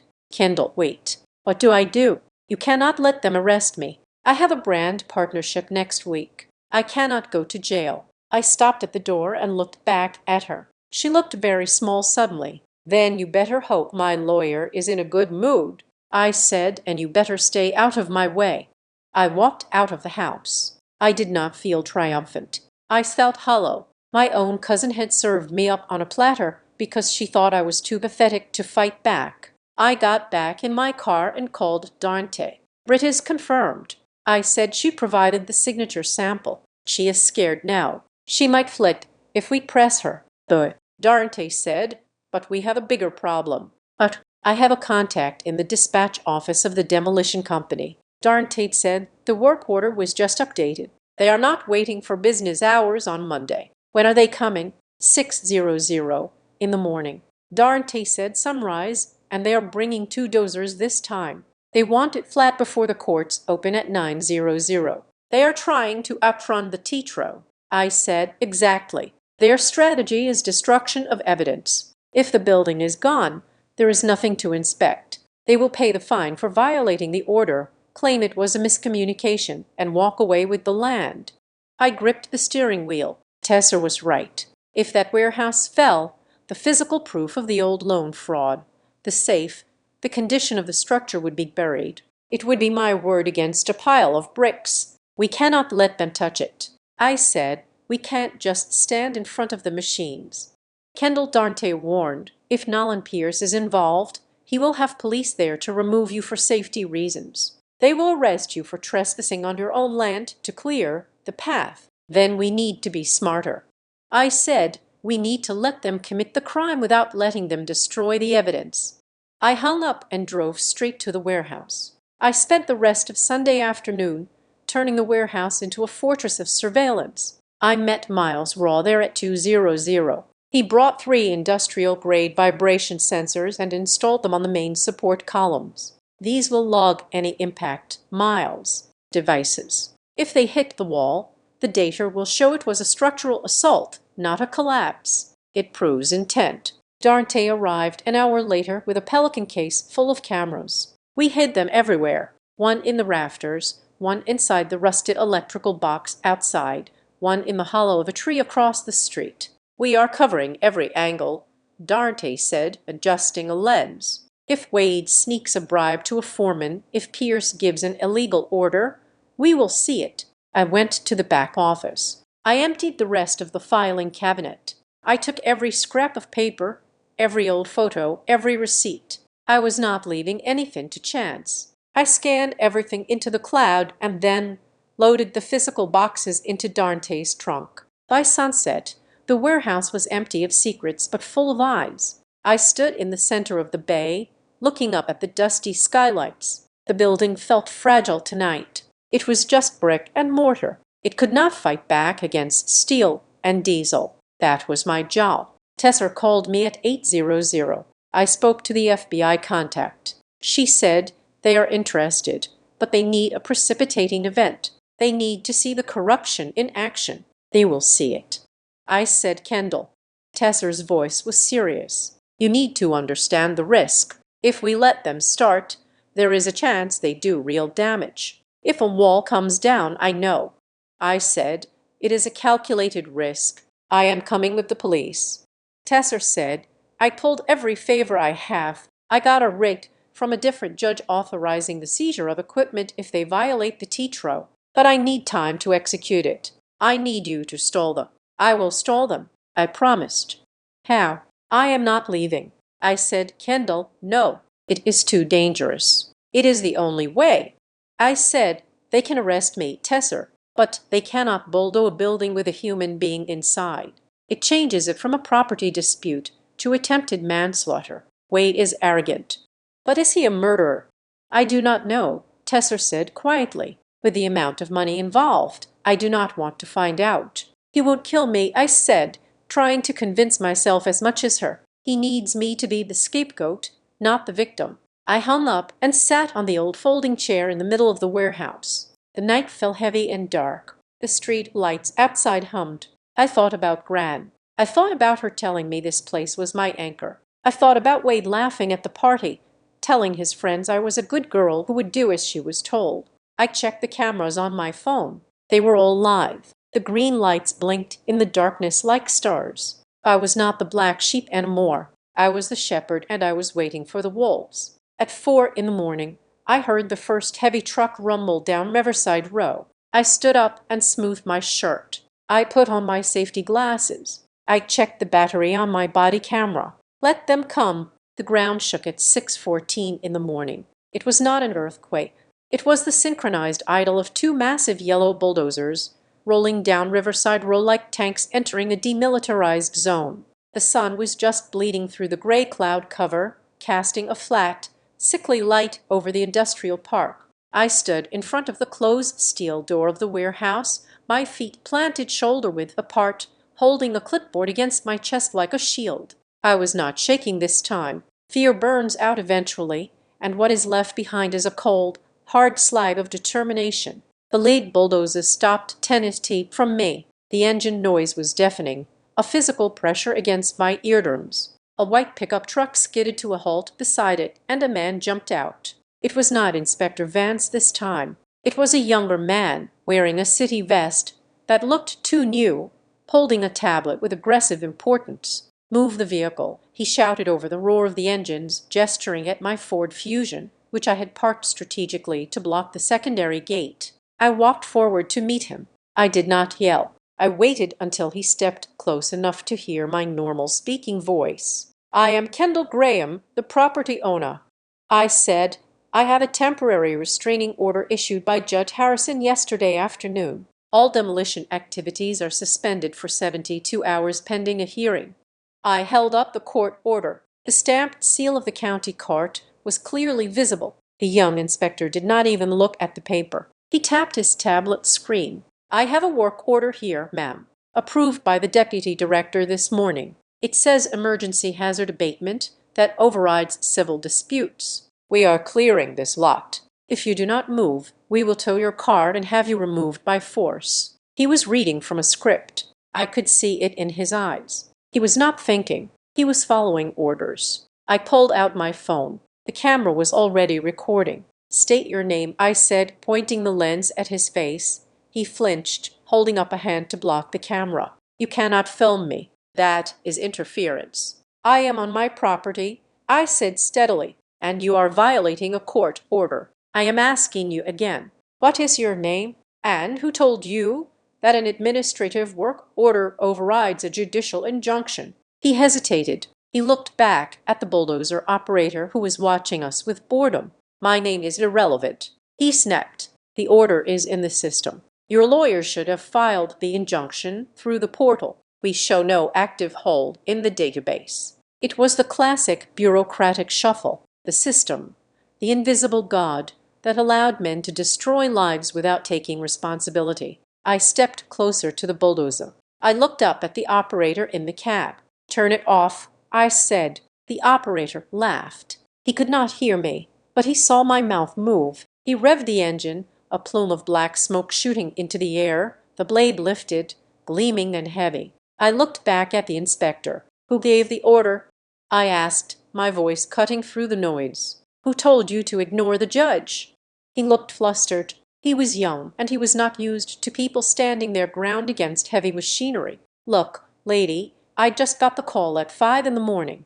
"Okay, mister. Mercer said it was cleared." He said, "Just get it done before the traffic starts." I felt a surge of triumph. There it was. "Mr. Mercer," I repeated. "Wade Mercer. He is not a city official. Why are you taking orders from a private developer?" The inspector realized his mistake immediately. He clamped his mouth shut and stepped back. "Clear the area," he barked. "Operations are commencing."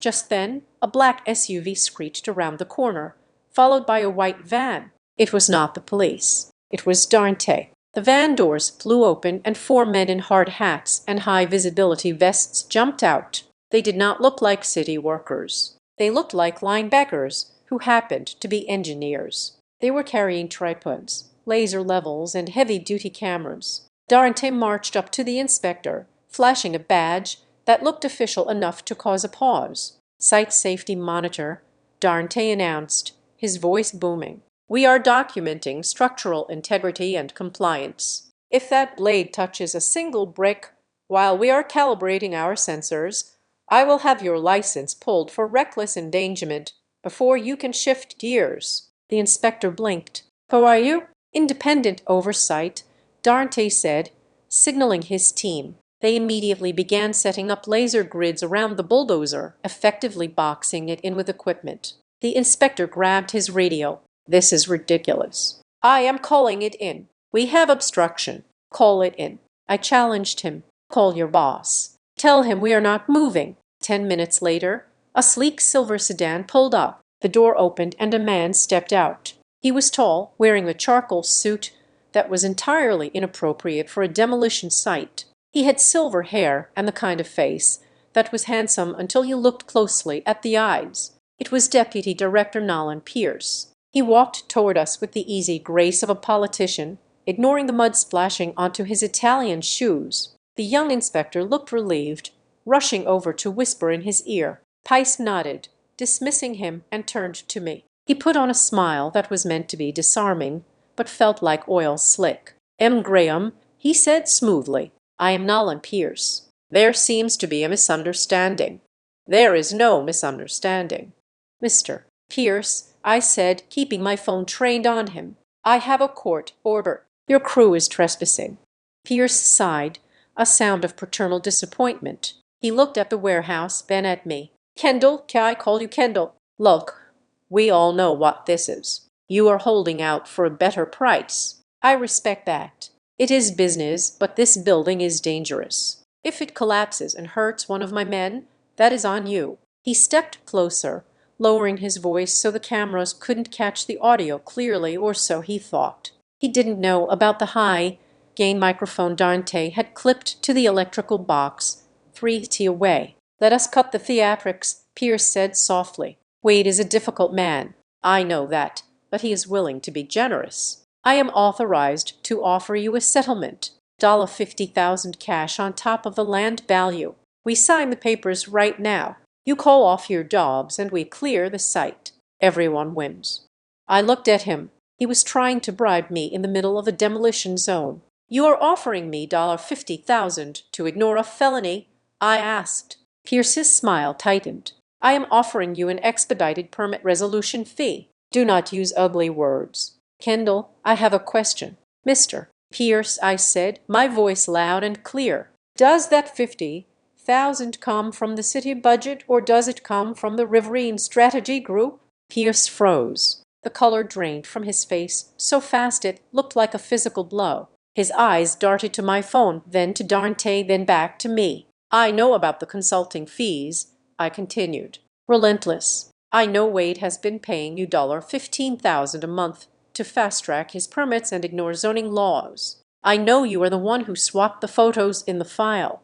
Tice took a step back, his composure shattered. You should be very careful about what you say, he hissed. Slander is expensive. So is racketeering, I replied. Before he could respond, another car roared into the lot. It was W&E's black truck. He parked aggressively, mounting the curb, nearly hitting Dante's van. W&E slammed the door and stormed toward us. He looked terrible. His face was red, his tie was crooked, and there was a wild manic energy coming off him in waves. He had lost the cool, controlled facade he wore at the party. What is going on here? Wade screamed, ignoring Pierce and marching straight for me. Why is that building still standing? I told you to level it. He turned on the inspector. Get in that cab and knock it down now. The inspector looked at Pierce, terrified. Pierce held up a hand. Wait. We have a situation. I do not care about the situation, Wade bellowed. The spit flew. He turned to me, his eyes bulging. He pointed a shaking finger at my face. You ungrateful, miserable little leech. I gave you everything. I tried to save you. And this is how you repay me, by dragging strangers into family business. It is not family business. Wade, I said calmly. It is bank fraud. Wade stopped. The words hit him. He looked around at the crowd, the workers, the safety crew, the inspector. Pierce. I walked toward him. I reached into my bag and pulled out the laminated copy of the demolition permit he had filed. I held it up. Look at this, Wade. I said, get that out of my face, he snarled. Look at the owner line, I insisted, tapping the paper. It says Graham Storage, LLC. It does not say Wade Mercer. You do not own this building. You never did. I own you. Wade screamed. I own this whole family. I paid the taxes. I paid the lawyers. It is mine. It is not yours, I said. And neither is the signature at the bottom. You forged it just like you forged loan documents 5 years ago. Dead face turned a shade of purple I had never seen before. The veins in his neck stood out like cords. You think you are so smart. He spat. You think a piece of paper stops me? I have put millions into this deal. Millions. I am not letting a receptionist stop a $50 million development. He lunged for the paper, trying to rip it from my hands. I stepped back, keeping the permit raised. You forged my name. Wade, I said, my voice steady, pushing him to the edge. You lied to the city. You lied to the bank. And now everyone knows. You little witch, he growled. The name on the permit is not yours, I shouted, delivering the final strike. You have no right to touch this building. Wade snapped. The pressure, the money, the fear of the bank, the arrogance, it all collided in one explosive moment of truth. I paid for it, Wade roared, his voice echoing off the steel walls of the warehouse. The silence that followed was absolute. The bulldozer engines seemed to fade into the background. Every head in the lot turned toward him. I paid for that permit. WD screamed, gesturing wildly at Pierce, who looked like he wanted to dissolve into the pavement. I paid him. I paid the inspector. I bought that signature. It is my building because I bought the people who control it. He was panting, chest heaving, staring at me with wild eyes. He thought he was asserting dominance. He thought he was proving his power. He did not realize he had just signed his own confession. I lowered the paper slowly. Thank you, Wade, I said softly. Wade blinked, confusion clouding his rage. But I pointed behind him. Wade turned around at the edge of the lot behind the circle of construction vehicles. 3 unmarked sedans had pulled up silently during the shouting match. Tessa Vaughan stepped out of the first car. She was wearing her court blazer and a badge on her belt. Behind her, 6 officers in tactical vests moved forward, hands on their weapons, and behind them, 2 agents in windbreakers with FBI printed in yellow letters on the back. WDE froze. His mouth opened, but no sound came out. Tice tried to run. He took 2 steps toward his car before an officer blocked his path. Tessa walked into the center of the circle. She looked at Wade, then at me. She nodded. "Wade Mercer," she said, her voice cutting through the morning air like a gavel strike. "You are under arrest for conspiracy to commit wire fraud, bank fraud, bribery of a public official, and racketeering." WDE looked at me. His eyes were wide, the madness replaced by a sudden, crushing terror. "Kendall," he whispered, "you did this." I looked him in the eye. I did not look away. "No, Wade," I said, "you did this." I just made sure someone was listening. The officers moved in. They grabbed Wade's arms, pulling them behind his back. The click of the handcuffs was the loudest sound in the world. Pierce was already in cuffs, being shoved into the back of a cruiser. The young inspector was sitting on the curb, head in his hands, weeping. WDE started screaming as they dragged him toward the car. "It is my land. I did it for the family, Kendall. Tell them it was a mistake." I watched him go. I watched the uncle who had terrified me, who had belittled me, who had tried to bury me under a pile of lies. He looked small now. He looked like exactly what he was, a thief in a suit. Dante walked up beside me. He put a hand on my shoulder. "We got it all," he said quietly. "The admission, the connection to Pierce, it is a slam dunk." I looked at the warehouse. It was still standing. The morning sun was finally breaking through the clouds, hitting the red brick. It looked battered. It looked old, but it was still there. The bulldozer operator turned off his engine. The silence that rushed back into the lot was beautiful. Tessa walked over to me. She looked tired, but triumphant. "We need to go to the station for your statement," she said. "But take a minute. You earned it." I nodded. I walked over to the steel door of the warehouse. I reached out and touched the cold metal. My grandmother had called it an anchor. I finally understood what she meant. It wasn't about the building. It was about holding your ground when the tide tried to pull you away. I pulled the permit for my clipboard, the one with the forged signature, the one Wade had paid for with his freedom. I crumpled it into a ball and dropped it on the ground. Then I turned my back on it and walked toward the police cars. I had a statement to give, and for the first time in my life, I was going to tell the whole truth. The silence that followed the click of the handcuffs was heavy, but it was not empty. It was filled with the sudden sharp realization that the world had shifted on its axis. Wade Mercer, the man who had loomed over my life like a titan for 3 decades, was now just a man in a wrinkled suit with his hands cuffed behind his back. Tessa Vaughan did not waste a second. She stepped forward, flanked by 2 federal agents who looked at Wade with the dispassionate interest of biologists examining a specimen under a microscope. "Wade Mercer," Tessa announced, her voice ringing clear across the lot. "You are currently in the custody of the Federal Bureau of Investigation and the City Police Department. We are executing a search warrant for your home, your offices at Mercer Development, and the digital archives of the Department of Buildings." WD struggled, twisting his body to look at the officers. His face was a mask of disbelief that was rapidly crumbling into panic. "This is a mistake," he shouted, his voice cracking. "You are arresting the wrong person. This is a setup." He swung his head around, his eyes locking on to me. "She did this," he screamed, jerking his head in my direction.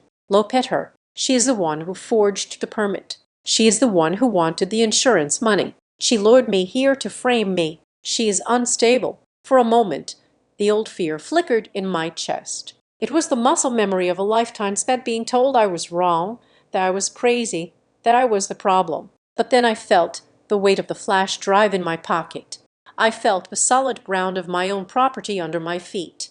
I walked forward. I did not shout. I did not cry. I moved with the precision of a compliance analyst closing a file. I stopped 3FT from Wade. I looked at the lead FBI agent. "He is claiming I forged the documents," I said, my voice steady. The agent looked at me. "He claims a lot of things." "Ma'am," I nodded.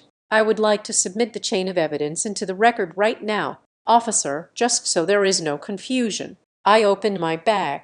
Dante stepped up beside me, holding the tablet that was still recording. Exhibit A, I said, holding up the print out of the Freedom of Information Act request. These are the photos submitted with the emergency demolition permit. They show a building with column number 14 and green skull graffiti. I pointed to the warehouse wall behind me. My building only has 10 columns, I said, and there is no green graffiti. The photos were falsified to fabricate a safety hazard. I dropped the paper onto the hood of the police cruiser Exhibit B. I continued, the independent structural report from Miles Rohr, a licensed engineer, dated 48 hours ago. It certifies the building is structurally sound. There was no emergency. There was only a rush to destroy evidence. I placed the report on top of the photos. Wade was breathing hard now, his eyes darting back and forth. Exhibit C, I said, pointing to Dante's tablet, high-definition video, an audio recording of Wade Mercer meeting with Darla Clean on Saturday night, handing her an envelope containing $5,000 in cash to suppress the permit file. Wade flinched as if I had slapped him, and finally, I said, looking Wade dead in the eye, the verbal confession, witnessed by 20 people and recorded by federal agents less than 5 minutes ago. You stated, and I paid for that permit. I bought that signature. It is my building because I bought the people who control it. I turned back to the agent. He admitted to bribery, forgery, and the intent to defraud the city and the bank. It is all there. Wade slumped. The fight went out of him all at once, leaving him looking old and small. He realized that he could not gaslight a federal indictment. Tesser stepped closer to Nolan Pierce, who was standing by the second cruiser, looking like he wanted to vomit. And Mr. Pierce, Tesser said coolly, you should know that we picked up Darla Klein 20 minutes ago at her office. She was very eager to discuss the Riverine Strategy Group. She has already confirmed that you were the primary beneficiary of the consulting fees. She gave us the ledger. Nolan, you are not a deputy director anymore. You are a co-conspirator. Pierce closed his eyes and lowered his head, accepting his fate. The arrogance that had allowed him to try and bribe me 10 minutes ago had evaporated. But we were not done. An officer walked over to the edge of the crowd where Britt was standing. She was holding her phone, but she was not live streaming. She looked terrified. Britt Mercer, the officer asked. Britt nodded, unable to speak. We have a warrant to seize your electronic devices as part of an ongoing fraud investigation. The officer said, we have information that you provided a digital sample of a signature used in the commission of a felony. No, Britt whimpered, clutching her phone to her chest. I did not. I was just helping my dad. I did not know. Ignorance of the law is not a defense, the officer said gently but firmly, prying the phone from her fingers. He dropped it into an evidence bag. I watched Britt crumble. Her entire world lived inside that phone. Without it, without the filters and the followers, she was just a girl who had sold out her cousin for a condo she would never see. WD let out a guttural roar as the officers began to guide him toward the car. He planted his feet, fighting them. I did it for the family, he bellowed, his face twisted in anguish. I did it for us. We were going to be royalty, Kendall. You stupid girl. You ruined everything. I was building a legacy. I walked up to the window of the cruiser as they shoved him inside. I signaled for the officer to wait a second. WD looked up at me from the back seat. There was hate in his eyes, pure and undiluted. You did not do it for the family. Wade, I said quietly, you stole from Gran. You stole from me. You framed me to save your own skin. That is not family. That is a parasite. The officer slammed the door. I turned around and saw my mother, Elaine. She had parked her car behind the police barricade and was standing there clutching her purse with both hands. She looked from the police cars to me, her eyes wide with shock. She had heard it all. She had heard Wade confess. She had heard him blame me. She had seen the truth laid bare. She walked toward me, her steps unsteady. Kendall, she whispered, he really did it. He was going to let you go to prison. I looked at my mother. For 35 years, I had wanted her to defend me. I had wanted her to stand between me and Wade and say, that is enough. But she never did. And looking at her now, I realize she never would have. She was a victim, too. but she was a volunteer victim. Yes, Mom. I said he was going to let me go to prison for bank fraud so he could keep his reputation. Elaine covered her mouth, tears spilling over. I am so sorry, Kendall. I did not know. I thought he was trying to help. I know, I said, and that is why I could not tell you until it was over. I did not hug her. I did not ask for an apology. I realized in that moment that I did not need her validation anymore. I had validated myself. I had stood in front of a bulldozer and the entire corrupt weight of the city administration, and I had won. Tessa walked over holding a clipboard. We need to seal the site. Kendall, she said, the FBI needs to do a full forensic audit of the warehouse contents to recover the original loan documents and the safe. We are designating it a federal crime scene. She handed me a pen. I need you to sign the consent form for the search. It also serves as a protective order. Nobody touches this land without your direct, written authorization. I took the pen. I looked at the signature line. I signed my name, Kendall Graham. It was the same signature Wade had tried to steal. But this time the ink was wet and the hand holding the pen was steady. Done, I said, handing it back. Tesser smiled. You did good, Graham. Darnte was already at the gate, removing the orange demolition in progress sign that WDE's crew had zip-tied to the fence. He threw it into a trash pile. I walked over to my car and opened the trunk. I pulled out a piece of poster board and a thick black marker. I had prepared it last night. A small act of hope. I walked to the front gate. The sun was fully up now, bathing the warehouse in a warm golden light. The dust from the morning's commotion was settling. I taped the new sign to the fence. Private property. Verified owner on file. I stood back and looked at it. Wade had spent his whole life trying to erase people. He tried to erase Gran's wishes. He tried to erase my ownership. He tried to erase me. I looked at the police cruiser pulling away, taking Wade Mercer to a place where his connections could not help him. I spoke out loud, though only the wind and the old brick walls could hear me. You wanted to wipe me off the map. But you forgot one thing. The real map does not get drawn by people like you. It gets drawn by the people who keep the records. I turned to the warehouse. I walked up to the small side door, the one I had entered in the dark so many times. I unlocked it. I pushed the door open. A shaft of sunlight cut through the gloom, illuminating the dust motes dancing in the air. It lit up the back office where the blue box had been hidden. It lit up the sturdy steel columns that Miles Raw had proven were strong. The warehouse was not empty. It was full of truth, and for the first time in a long time, it was safe. I stepped inside into the light and closed the door behind me. The war was over, and I was the last one standing. Thank you so much for listening to this story. I hope you enjoyed the journey of Kendall Graham and her fight for justice. If you are listening to this, please drop a comment below and let me know where you are tuning in from. I love seeing our community grow across the globe. Do not forget to subscribe to the Azad Revenge Stories channel. Hit that like button and smash the hype button to help this story reach even more people. Your support means the world to me. Stay safe and remember, always check the paperwork. Thanks to all.